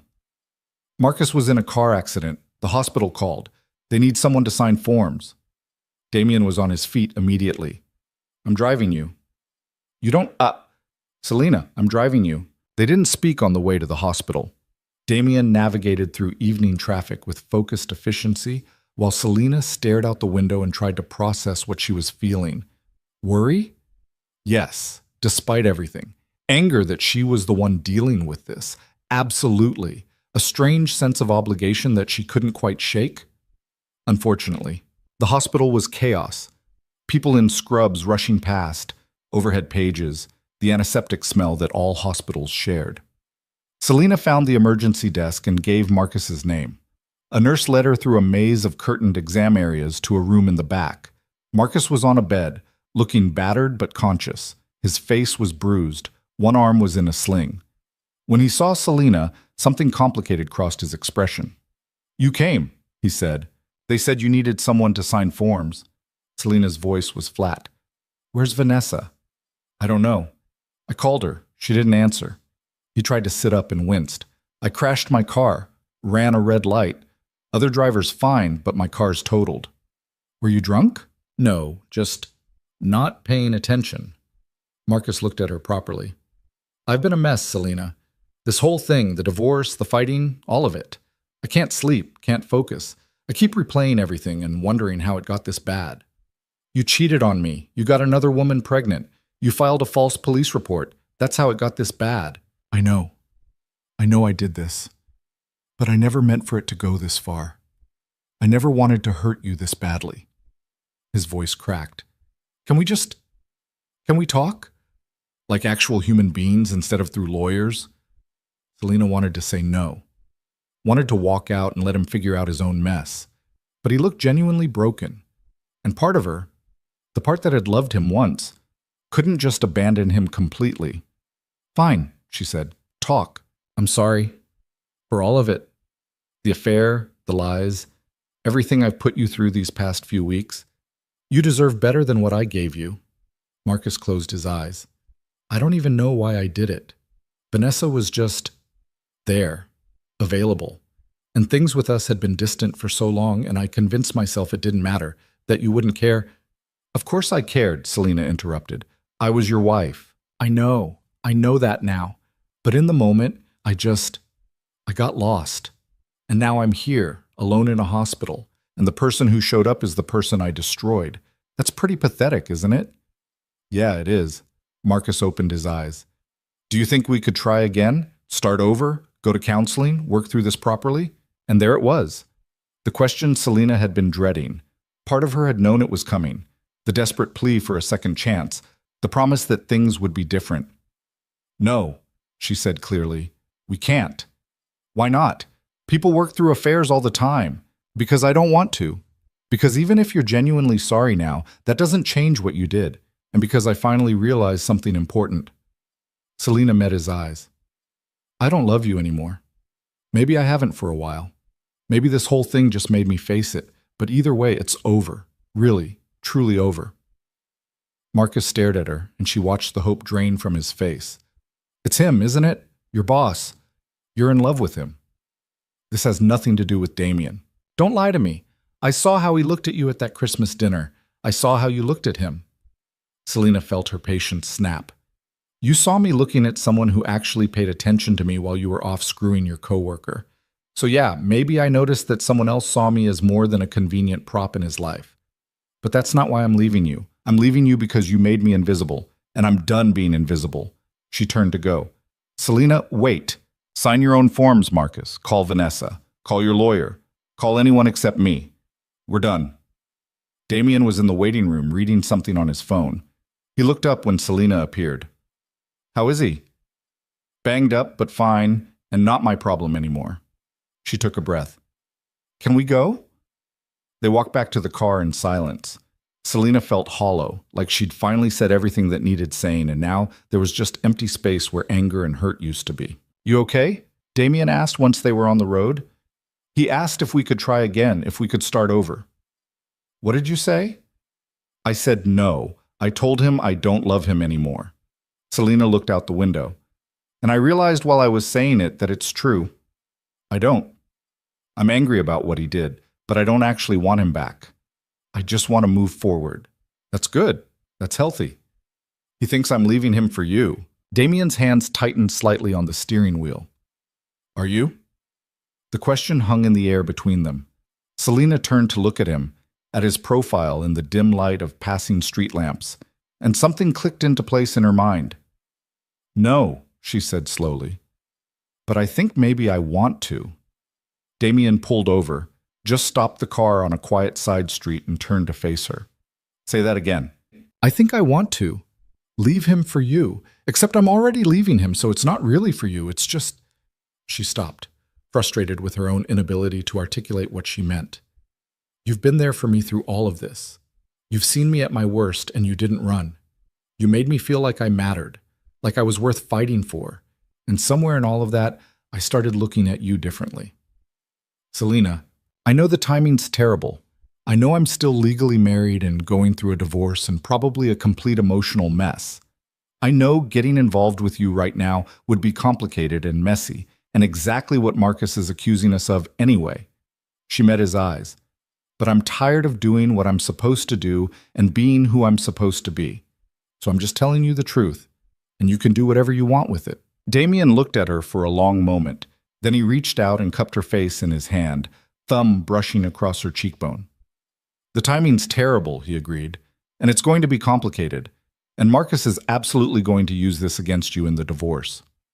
I know, but I don't care. He leaned closer. I've been watching you for 3 years, Selena. I've seen you handle impossible situations with grace. I didn't know people actually possessed. I've listened to you talk and thought about how rare it is to meet someone who's genuinely smart, not just educated. I've spent the last month trying to convince myself I was just being protective of a valued employee, when the truth is, I've wanted you from the first day you walked into my office. Selena's breath caught. Then why didn't you say something? Because you were married. And I don't poach. I don't pursue women who belong to someone else, no matter how badly they're being treated. His eyes were intense in the dim light. But you don't belong to him anymore. You belong to yourself. So I'm saying it now. I want you. Not despite the mess you're in. Not because I feel sorry for you. Just because you're you. If we do this, Selena said, we have to be smart about it. We have to wait until the divorce is final. We can't give Marcus ammunition. We can wait. Damien's hand was still on her face. I've waited 3 years. I can wait a few more months. And after? When the divorce is done and everything's settled? After? I'm going to do everything your husband never did. I'm going to see you. Pay attention to you. Make you feel like the most important person in any room. He smiled slightly. And I'm going to make sure you never question whether you made the right choice. Selena kissed him. She didn't plan it, didn't think about consequences or optics or what it meant. She just leaned forward and pressed her lips to his, and Damien pulled her closer, kissing her back with an intensity that made her forget they were parked on a random street at 8 o'clock on a Friday night. When they finally broke apart, both breathing hard, Damien rested his forehead against hers. We should stop, he said. Probably. Marcus is right about one thing. The way I look at you, it's not professional. The way I look at you isn't either.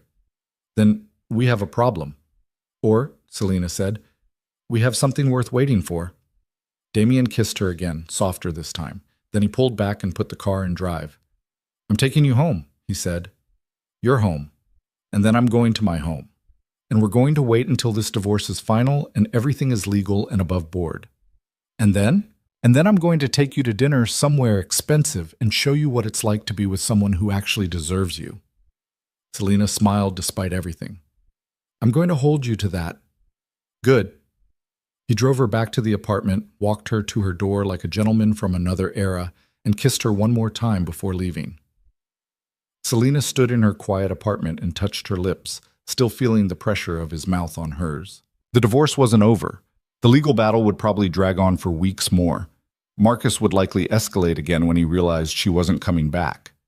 But for the first time since this whole nightmare started, Selena felt like she was building towards something instead of just surviving the wreckage of what she'd lost. And that made all the difference. The weekend after this hospital felt suspended in time. Selena spent Saturday cleaning her apartment with manic energy, scrubbing surfaces that were already clean, reorganizing closets that didn't need organizing.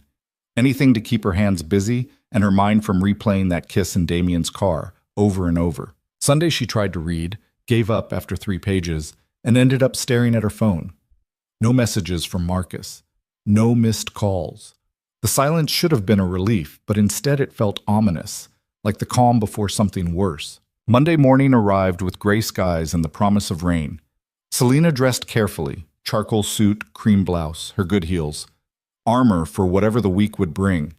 She made coffee, checked her email, and drove to work with the radio playing songs she didn't hear. The office felt different when she stepped off the elevator. People were clustered in small groups, talking in low voices that stopped when they saw her. Jennifer from marketing quickly looked away. David from finance pretended to be fascinated by his phone. Even the receptionist wouldn't meet her eyes. Selena felt her stomach drop. Something had happened, something bad. She walked to her desk and found Patricia Voss already there, standing next to Damien's office door with an expression that could cut glass. "We need to talk," Patricia said without preamble. "Conference room, now." Damien emerged from his office, his face carefully blank. That scared Selena more than anything else. Damien was never blank. He was controlled, composed, calculated, but never blank. They filed into the nearest conference room. Patricia closed the door and pulled out her tablet. "Marcus went to the media," she said flatly. "Or rather, he went to a blogger. One of those gossip sites that specializes in business scandals and wealthy families.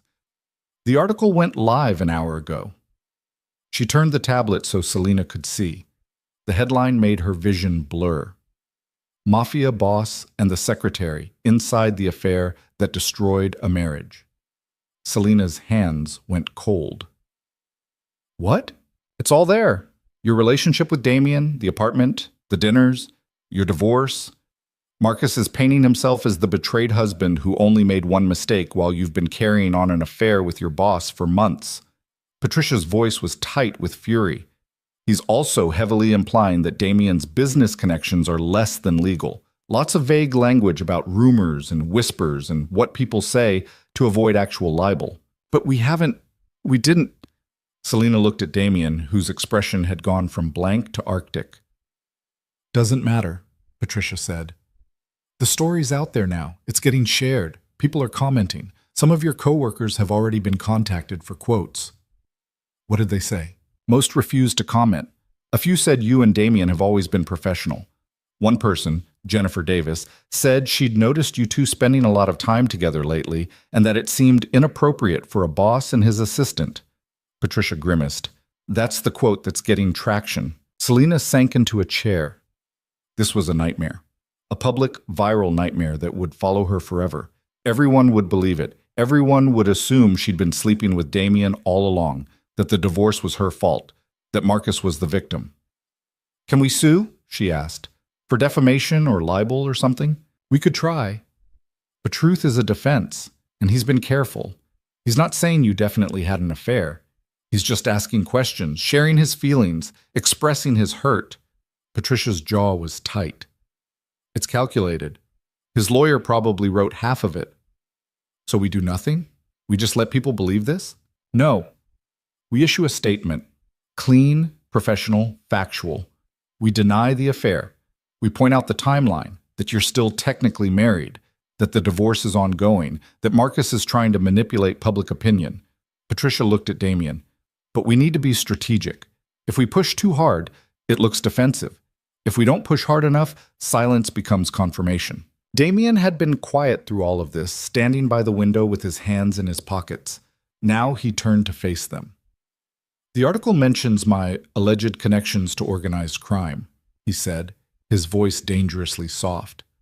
"Marcus is gambling that I won't respond because responding means drawing attention to things I'd rather keep quiet." "Are the allegations true?" Patricia asked bluntly. "Some of them, the relevant ones." Damien's expression didn't change. "I've done business with people who operate outside legal boundaries. I've solved problems in ways that don't appear on tax returns. I've built connections that law enforcement would find very interesting if they looked too closely." Selena stared at him. She'd suspected. The rumors had always been there. But hearing him admit it so calmly was something else entirely.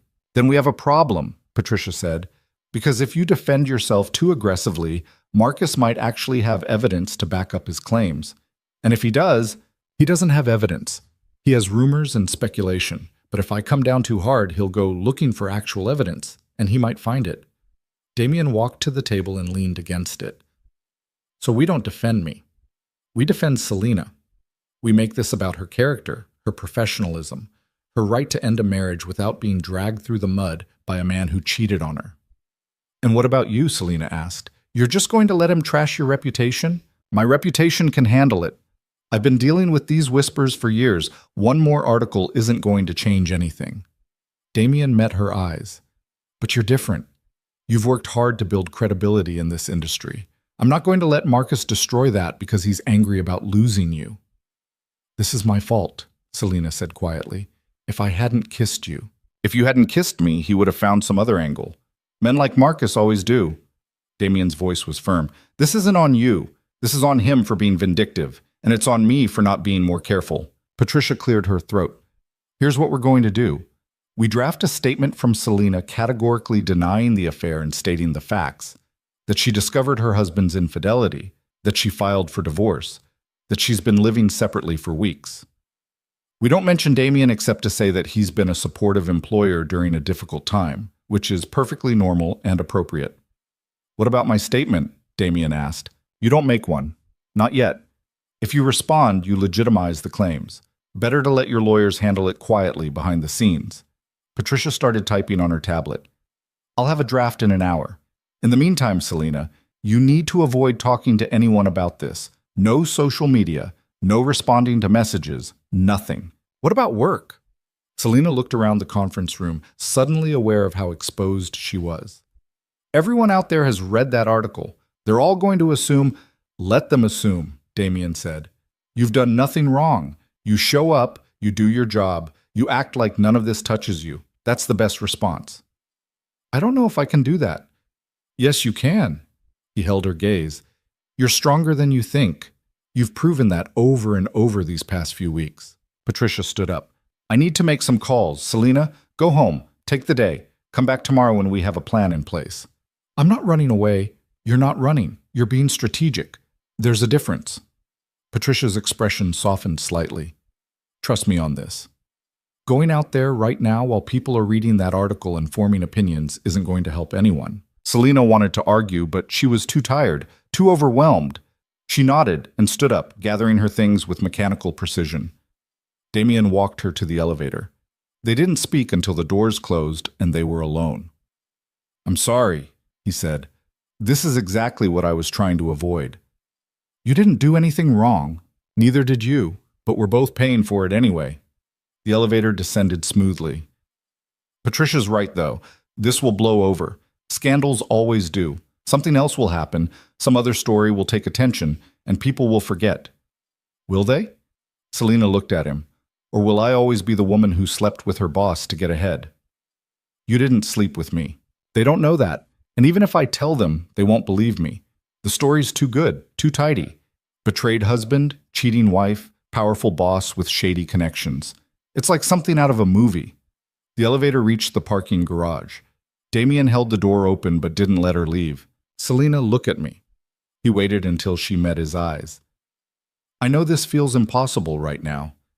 I know you're scared and angry and probably regretting every choice that led you here, but you're going to get through this. And when you do, you're going to be exactly who you were before Marcus decided to blow up your life. Smart, capable, and worth 10 of him on his best day. How can you be so sure? Because I've watched you handle impossible situations with impossible people for 3 years.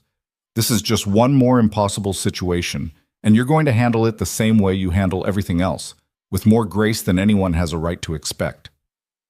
Selena felt something crack in her chest.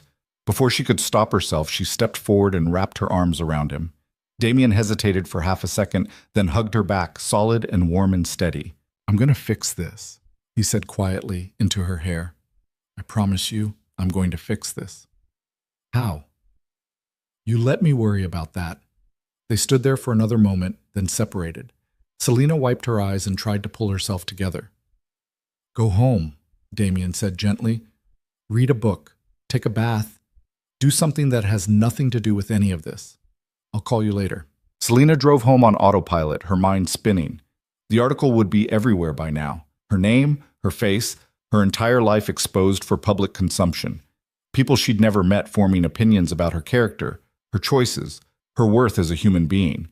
Her phone started ringing as soon as she walked into her apartment. Unknown numbers, blocked calls. She declined them all and finally turned the phone off completely. The silence was deafening. She tried to take Damien's advice, ran a bath, attempted to read, made tea she didn't drink. But her mind kept circling back to that article, to the comment section she'd been smart enough not to read, to the coworkers who'd probably believed every word. Around 3 in the afternoon, someone knocked on her door. Selena froze. Marcus wouldn't come here. Would he? Or maybe it was a reporter, someone looking for a quote or a photo or confirmation of the affair that wasn't happening. She looked through the peephole and saw Patricia Voss standing in the hallway with a leather briefcase and an expression that meant business. Selena opened the door. I thought you said you'd call. Change of plans. We need to talk. Now. Patricia walked in without waiting for an invitation. Do you have coffee? I can make some. Make a lot. This is going to take a while.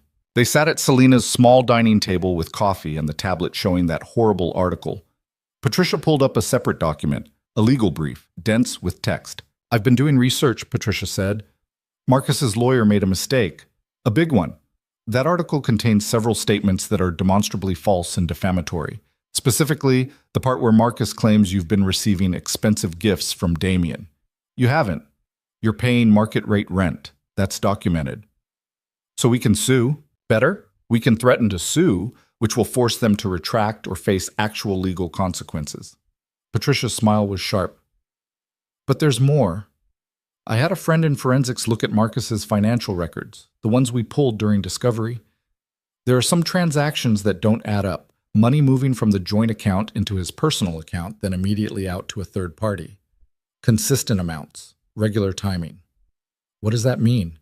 It means he's been systematically draining marital assets and hiding them somewhere, probably preparing for the divorce long before you filed, which means he's been planning this exit strategy for months.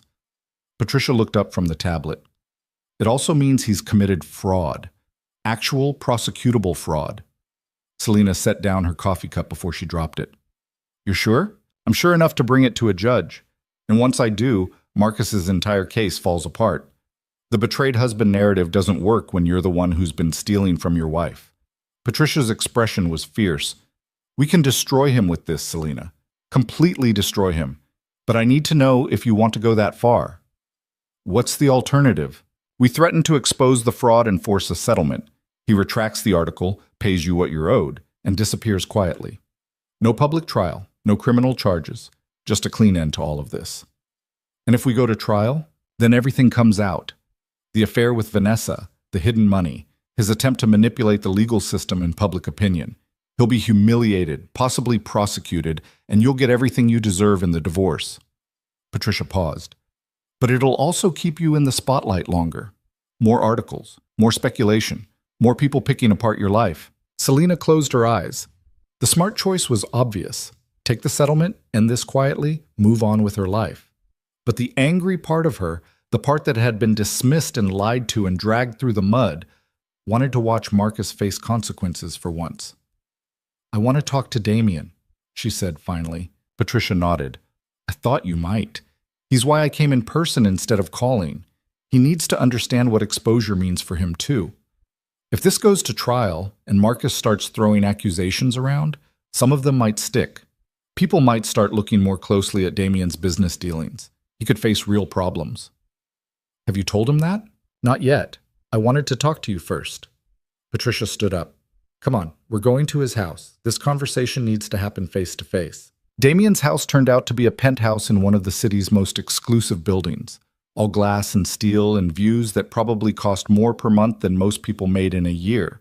Patricia had called ahead, so he was waiting when they arrived, dressed casually in jeans and a black sweater that made him look younger and somehow more dangerous at the same time. This must be serious if you're both here, he said, ushering them inside. The penthouse was exactly what Selena would have expected. Expensive, but not showy, modern furniture and neutral tones, art on the walls that was probably worth a fortune. Floor-to-ceiling windows overlooked the city, and Selena could see all the way to the river from where she stood. We have a decision to make, Patricia said, laying out the situation. The fraud, the options, the risks. Damien listened without interrupting, his face unreadable.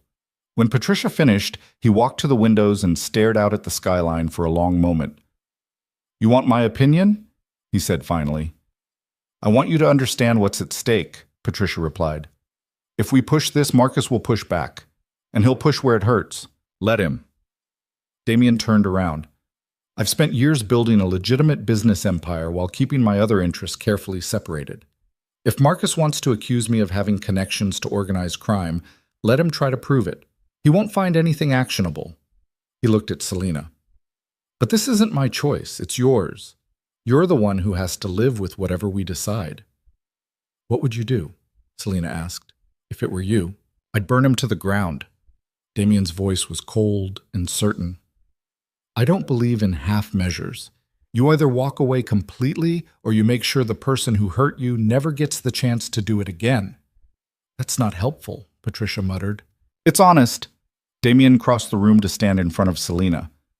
But I also know that revenge has a cost. It feels good in the moment, but the aftermath can be brutal. So you need to decide what you can live with. A clean break and uncertainty about whether he learned anything, or a public trial and the satisfaction of watching him face consequences. Selena thought about Marcus in the hospital, apologizing, asking for another chance. She thought about Vanessa showing up at her office, pregnant and defiant.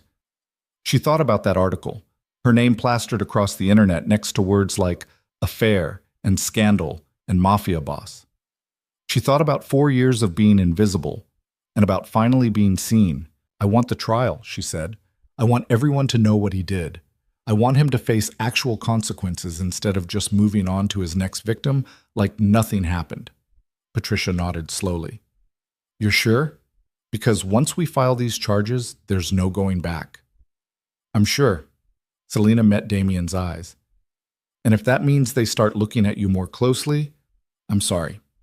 But I can't let him win just because he threatened the right person.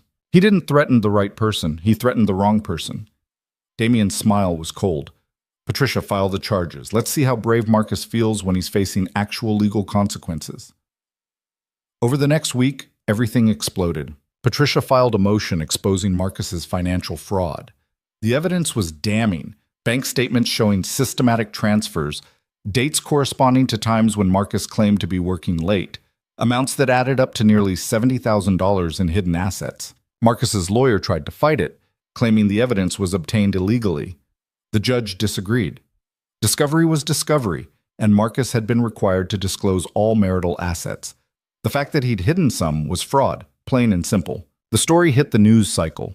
Not the gossip blogs this time, but actual news outlets. Local businessman charged with fraud in divorce case.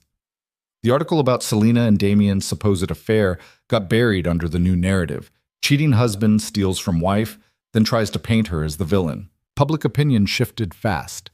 The comments section that had been full of people calling Selena a homewrecker suddenly filled with support. Apologies from people who'd believed Marcus's version of events. Anger at a man who'd betrayed his wife, gotten another woman pregnant, and then tried to destroy his wife's reputation when she wouldn't play along. Jennifer from marketing sent Selena an email. I'm so sorry. I should never have said anything to that reporter. I didn't know the whole story. Selena didn't respond. Some things couldn't be fixed with an apology. Marcus predictably lost his mind. He called Selena's lawyer, threatening to countersue for emotional distress.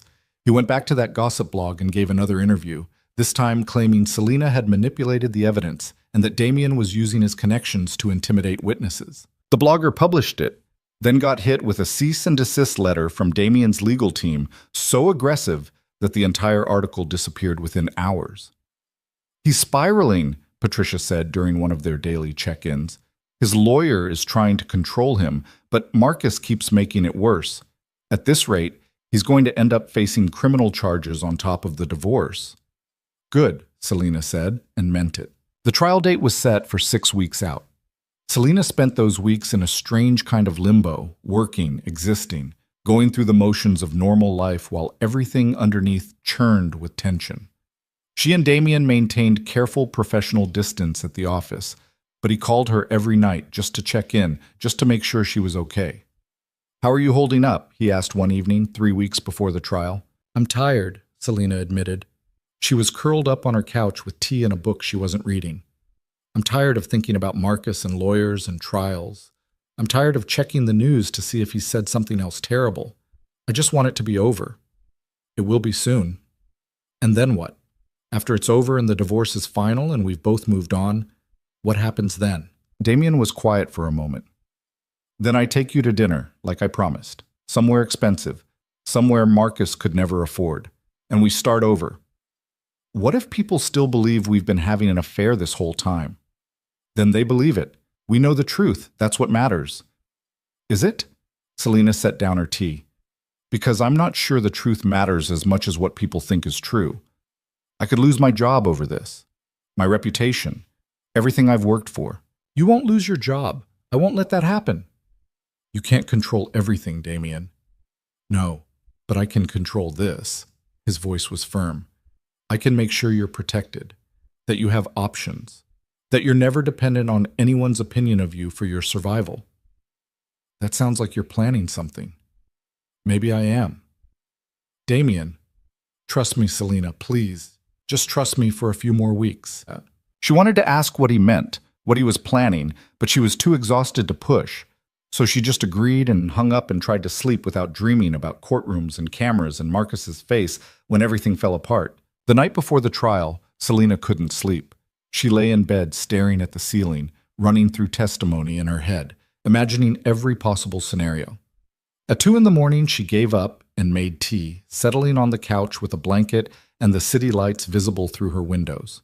Her phone buzzed. Damien. Can't sleep either? She texted back. Come to my place.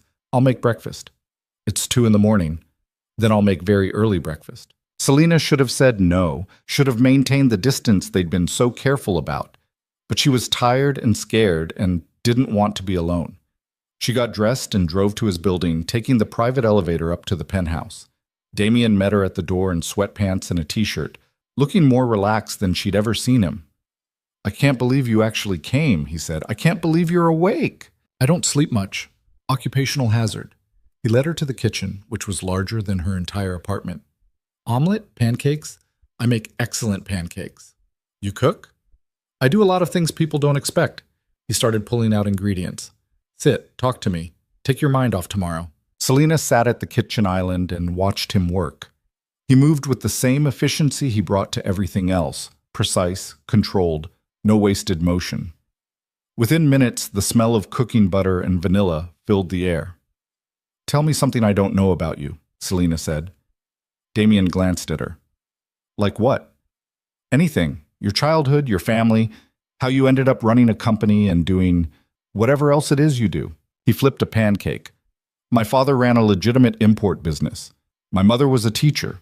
They wanted me to go to college, become a doctor or lawyer, live a safe, predictable life. He poured more batter onto the griddle. But I grew up watching my father get squeezed by competitors who didn't play by the rules. People who used intimidation and violence to get what they wanted. By the time I was 20, I'd learned a valuable lesson. The rules only protect you if everyone else follows them too. So you stopped following them? I learned to operate in the spaces between legal and illegal. I built relationships with people who could solve problems that courts and cops couldn't touch. And I built a business empire that looks completely legitimate on the surface while being supported by connections most people would rather not know about. He plated the pancakes and set them in front of her. Does that scare you?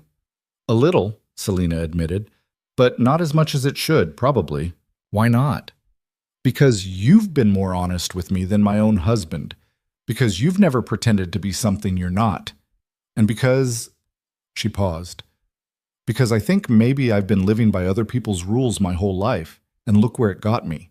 Damien sat down across from her with his own plate. Tomorrow is going to be hard. Marcus's lawyer is going to try to tear you apart. They'll ask about the apartment, about me, about every dinner and car ride and conversation. They'll try to make you look like the guilty party. I know. But you're going to walk in there and tell the truth. Clean, simple, undeniable. And then you're going to walk out with your dignity intact and your freedom guaranteed. He met her eyes. And I'm going to be there the entire time, making sure nothing touches you that doesn't have to. You can't be in the courtroom. I'll be outside, waiting. And the minute you're done, I'm taking you away from all of this. Somewhere quiet, somewhere you can breathe. Selena felt tears prick her eyes. Why are you doing this, really? Because you matter to me. Because watching you fight for yourself these past 2 months has been extraordinary. And because when this is over, I want you to choose me. Not because I helped you through the divorce, and not because I was there when you needed someone, but because you genuinely want to build something with me. He reached across the table and took her hand. So I'm going to make sure you have every reason to make that choice. They finished their pancakes in comfortable silence. As dawn started breaking over the city, painting the sky in shades of pink and gold, Selena felt something settle in her chest. Not peace, exactly, but certainty. Whatever happened in that courtroom today, she was going to survive it. And on the other side, she was going to build something better than anything she'd lost. The courthouse was exactly as intimidating as Selena had imagined. Marble floors, high ceilings, the kind of institutional architecture designed to make people feel small. She walked through security with Patricia beside her, both of them dressed in their most professional armor. Selena's hands were steady, but her stomach was churning. "Remember," Patricia said as they approached the courtroom, "answer only what's asked. Don't elaborate, don't get emotional, just facts." "I know. And if Marcus's lawyer tries to provoke you, and he will, you stay calm. You've done nothing wrong. You have nothing to hide." The courtroom was smaller than Selena expected. Wooden benches, a judge's bench that loomed over everything, fluorescent lighting that made everyone look slightly gray. Marcus was already there with his lawyer, a sharp-faced man in an expensive suit who looked like he enjoyed making people squirm. Marcus wouldn't meet her eyes. Vanessa sat in the gallery, visibly pregnant now, her hands folded over her stomach. She looked miserable, and Selena felt a strange pang of pity. Whatever illusions Vanessa had started with were probably long gone by now. The judge entered, a woman in her 60s with steel gray hair and the kind of expression that suggested she'd seen every trick in the book and wasn't impressed by any of them. Everyone stood, then sat. The proceedings began. Marcus's lawyer went first, painting a picture of a devoted husband blindsided by his wife's sudden decision to leave. He was careful, Selena noticed. He didn't mention the affair with Vanessa directly, just alluded to difficulties in the marriage and communication breakdowns. He spent more time on Selena's relationship with Damien, implying impropriety without making direct accusations he couldn't prove. Then it was Patricia's turn. She was surgical. Bank statements showing Marcus's hidden transfers, receipts for jewelry Selena had never received, credit card statements from hotels Selena had never visited, and then the coup de grace. Phone records showing hundreds of calls and texts between Marcus and Vanessa dating back 14 months, long before Selena had any idea there was a problem. Marcus's face went red. His lawyer tried to object, claiming the evidence was prejudicial. The judge overruled him. "If your client didn't want his affair exposed in court," the judge said dryly, "perhaps he shouldn't have filed fraud charges and attempted to impugn Mrs. Vale's character. Continue, Ms. Voss." Patricia continued. By the time she finished, Marcus looked like he wanted to sink through the floor. His lawyer called him to testify, but it was a disaster. Marcus stumbled over explanations for the hidden accounts, got defensive about Vanessa, and finally admitted that yes, the affair had been going on for over a year. "But it wasn't serious," he said, as if that made it better. "It was just, it happened. And when Selena found out, she didn't even try to work through it. She just filed for divorce and started spending all her time with her boss." "Objection," Patricia said calmly. "Relevance." "Sustained," the judge said. "Mr. Vale, we're here to discuss the division of assets and allegations of fraud, not to litigate your feelings about your wife's professional relationships." When it was Selena's turn to testify, she walked to the stand with her head high. Patricia led her through the timeline: the Christmas dinner, the discovery of the affair, the decision to divorce. Selena kept her answers short and factual, exactly as Patricia had coached her. Then Marcus's lawyer stood up for cross-examination. "Mrs. Vale, you claim you had no idea about your husband's affair until December 20th. Is that correct?" "Yes. And yet you filed for divorce within days. No attempts at counseling, no efforts to save the marriage, just straight to lawyers and legal action. That seems rather hasty, doesn't it?" "I don't think discovering your husband has been lying to you for over a year and got another woman pregnant is the kind of thing that requires a trial period to process." A few people in the gallery laughed. The judge didn't, but Selena caught the slight twitch of her mouth. Marcus's lawyer frowned. "You've been living in an apartment owned by Damien Orloff, your employer, for the past 2 months. An apartment you're paying significantly below market rate for. Isn't that correct?" "I'm paying exactly market rate. The lease is documented." "But Mr. Orlov is your boss. Don't you think accepting housing from him creates an inappropriate dynamic?" "No more inappropriate than my husband sleeping with his coworker for over a year." Mrs. Vale, I accepted a legal rental agreement for a safe place to live while navigating my divorce. If you're implying something else, you should say it directly instead of dancing around it. Marcus's lawyer's jaw tightened. Have you engaged in a romantic or sexual relationship with Damien Orlov? No. Have you spent significant amounts of time alone with him outside of work? He's been supportive during a difficult period. We've had dinner a few times. He's driven me places when I needed a ride. That's what decent human beings do for people they care about. People they care about romantically? People they care about as human beings. Selena met his eyes. I know this is a difficult concept for you to grasp, but it's possible for a man to help a woman without expecting something in return. Mr. Orlov has been nothing but professional and respectful, unlike my husband, who apparently thought his wedding vows came with an expiration date. The judge intervened before Marcus's lawyer could respond. I think we've established the relevant facts here. Unless you have questions directly pertaining to the financial fraud allegations, counselor, let's move on. The rest of the trial blurred together. More witnesses, more evidence, more of Marcus's lawyer trying and failing to make Selena look like the guilty party. By the time they recessed for deliberation, Selena was exhausted. Patricia found her in the hallway. You did great, better than great. The judge sees exactly what's happening here. How long until we know? Could be an hour, could be 3. Divorce cases are usually pretty straightforward when the evidence is this clear. Patricia squeezed her shoulder. Go get some air. I'll text you when they're ready. Selena walked outside and found Damien waiting exactly where he said he'd be, leaning against his car in the courthouse parking lot, looking like he'd been there the entire time. How'd it go? He asked. I think okay. Patricia says we're in good shape.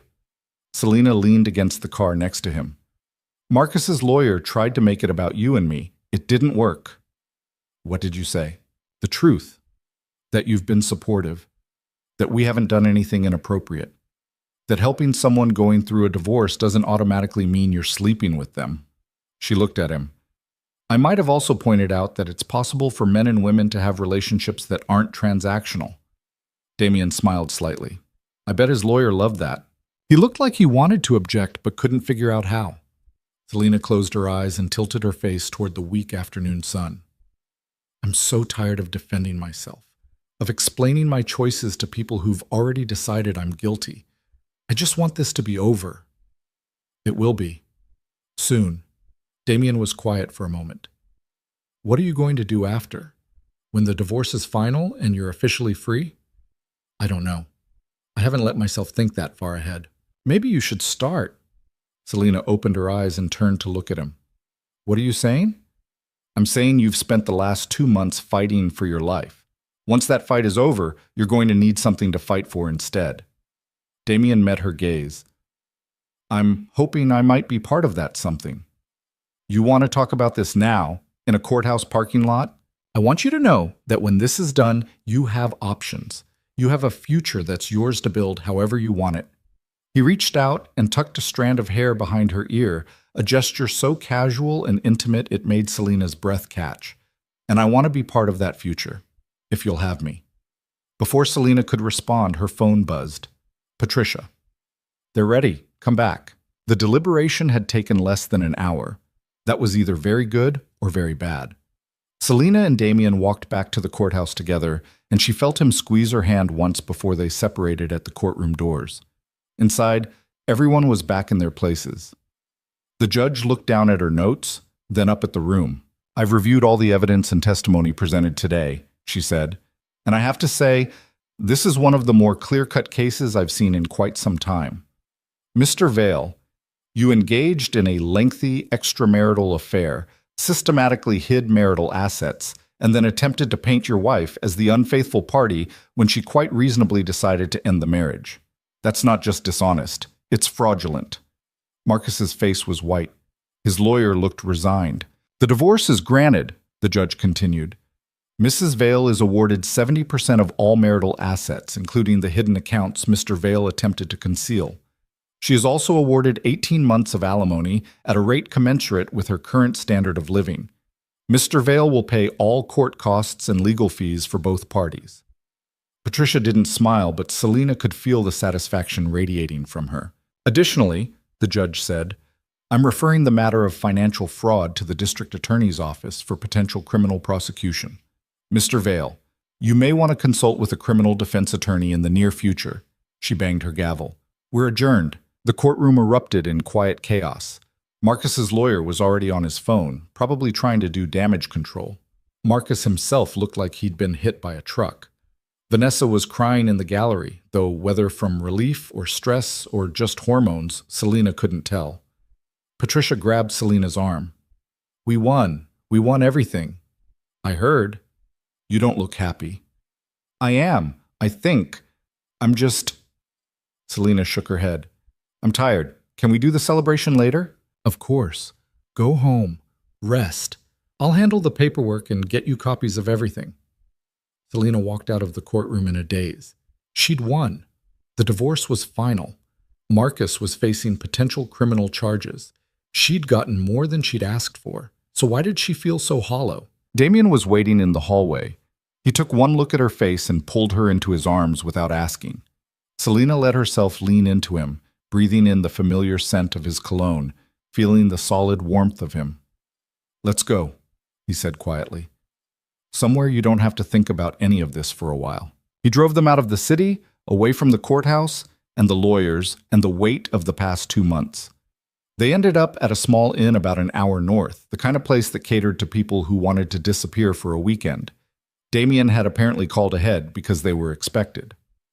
How long have you been planning this? Selena asked as they walked to their room. Separate rooms, she noticed, because even now, Damien was being careful about appearances. Since the trial date was set, I figured you'd need somewhere to decompress regardless of how it went.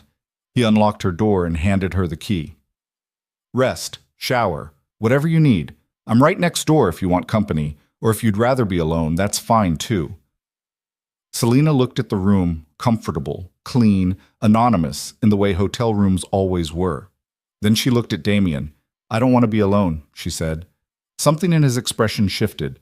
Then you won't be. They ordered room service and ate on the small balcony overlooking a garden that was brown and dormant for winter.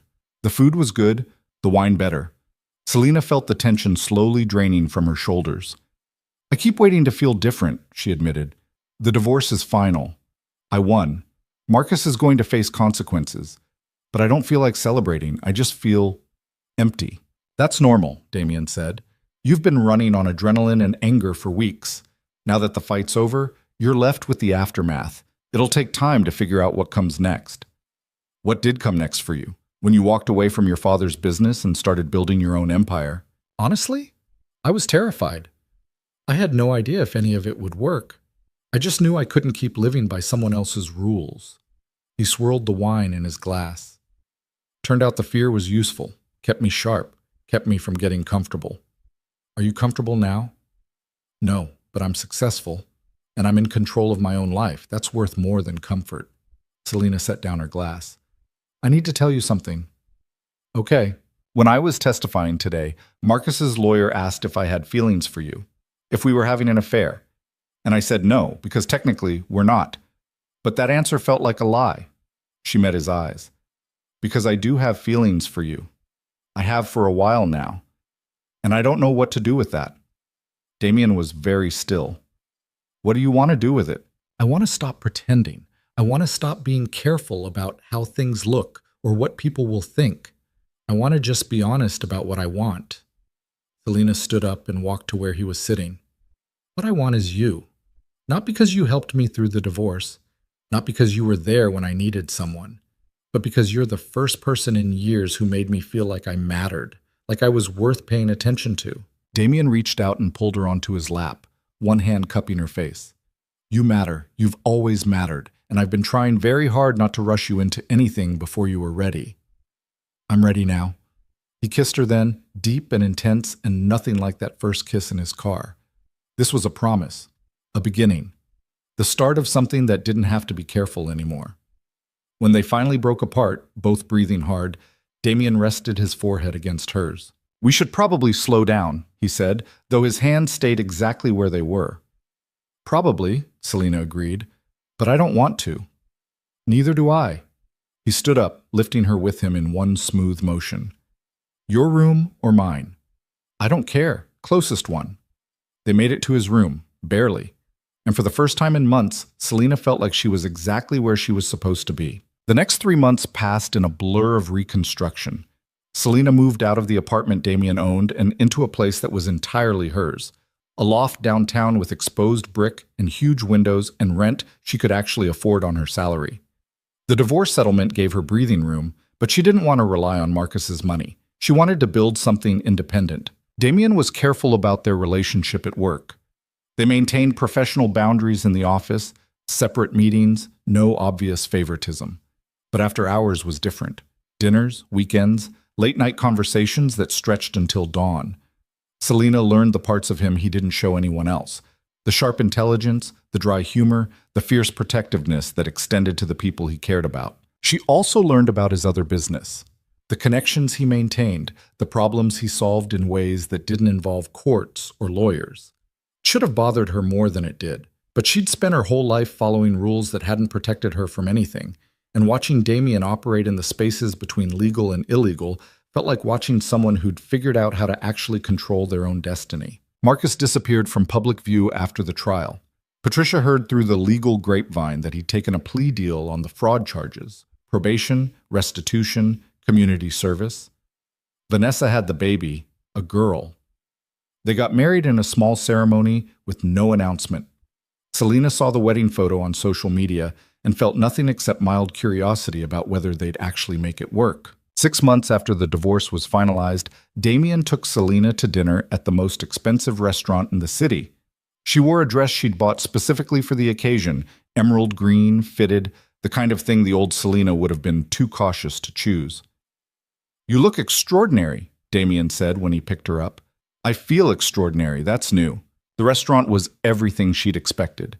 Dim lighting, impeccable service, food that was probably technically edible but mostly seemed designed to look impressive on Instagram.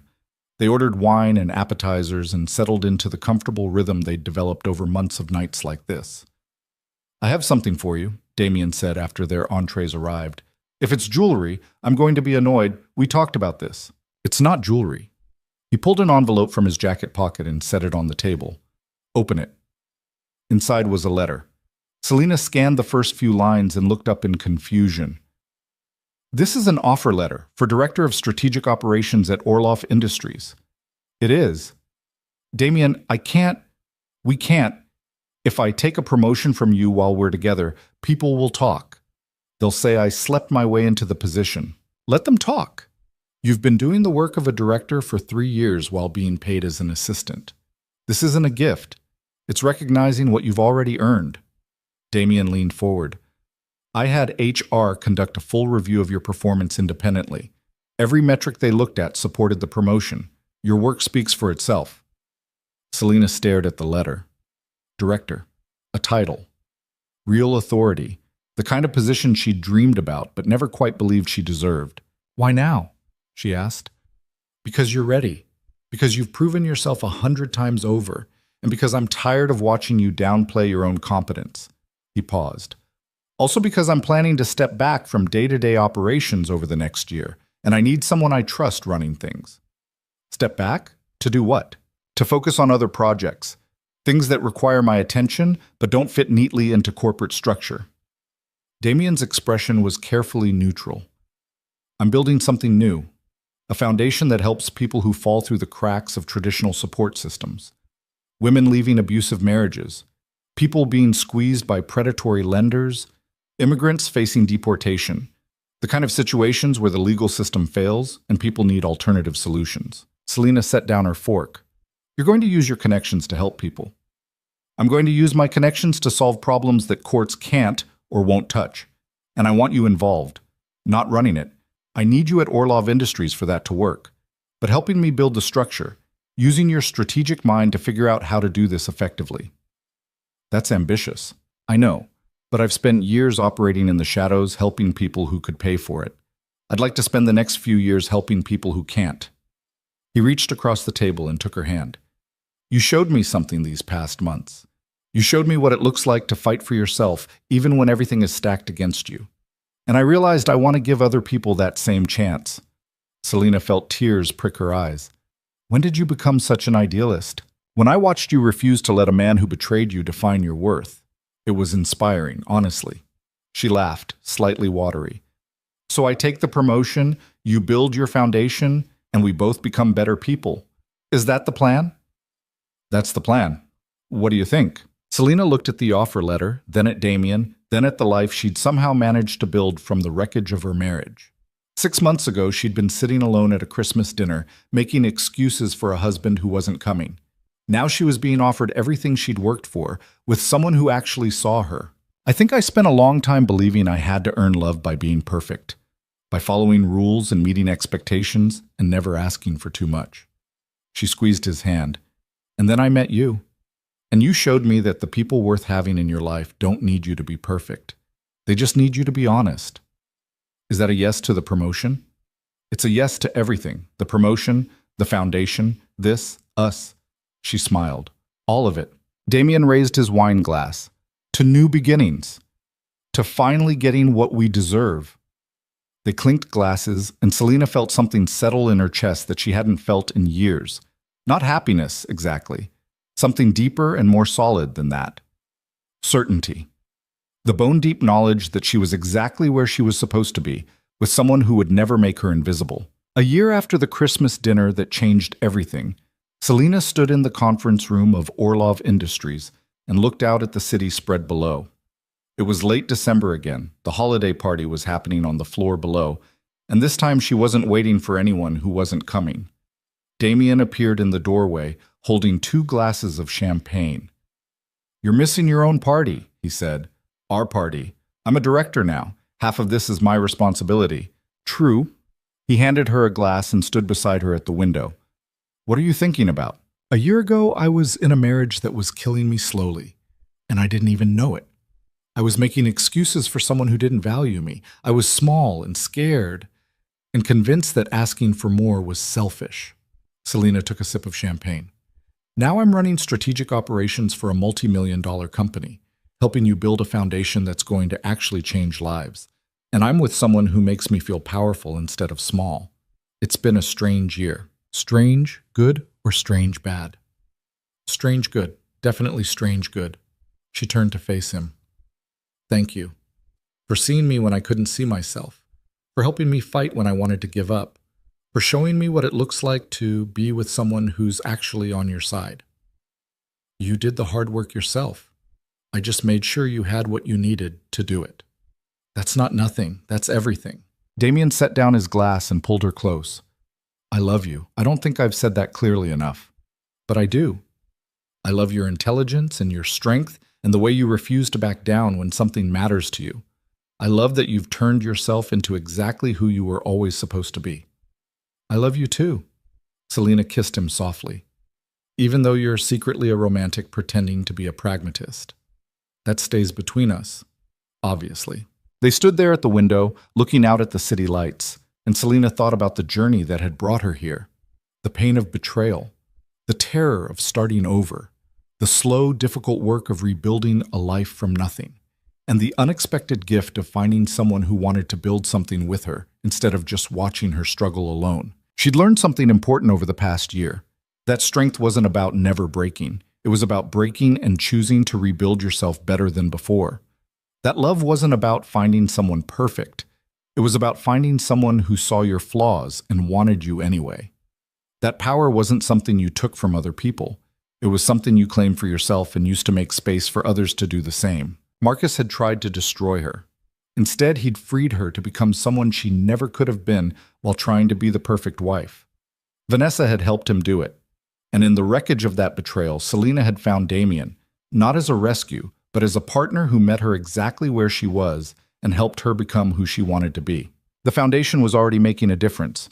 3 women out of abusive marriages, 2 families saved from predatory lenders, 1 teenager who'd been facing deportation now safely in college on a scholarship they'd quietly arranged. Small victories, but real ones. The kind that reminded Selena why the fight had been worth it. Downstairs, the party was in full swing. Their colleagues were laughing, drinking, celebrating the end of another successful year. Selena and Damien should probably join them, make appearances, play their roles as director and CEO. But for now, they stayed at the window, watching the city and holding each other. and Selena felt grateful for the woman she'd become. The scared, invisible wife who'd sat alone at that Christmas dinner was gone. In her place was someone stronger, sharper, more certain of her own worth. Someone who'd learned that the best revenge wasn't destroying the person who hurt you. It was building a life so good they couldn't touch it, no matter how hard they tried. Someone who'd discovered that love wasn't about sacrifice and compromise and making yourself small. It was about finding someone who wanted you to be as big and powerful and difficult as you actually were. Someone who'd realized that rules were just suggestions, and the only person who could define your worth was you. "Ready to go back down?" Damien asked eventually. "In a minute," Selena leaned into him. "I just want to stand here for a moment and remember how far I've come." We've come, she agreed.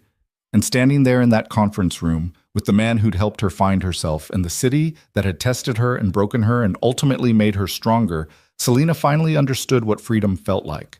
Not the absence of problems, not perfect happiness, just the solid, unshakable certainty that whatever came next, she could handle it. Because she'd already survived the worst thing that could happen to her. And she'd come out the other side not just intact, but transformed. That was worth celebrating. So they finished their champagne, straightened their clothes, and headed back down to the party together. Not hiding, not pretending, just two people who'd found each other in the wreckage and built something worth keeping. And if anyone had a problem with that, they could take it up with Selena's lawyer. She had an excellent one,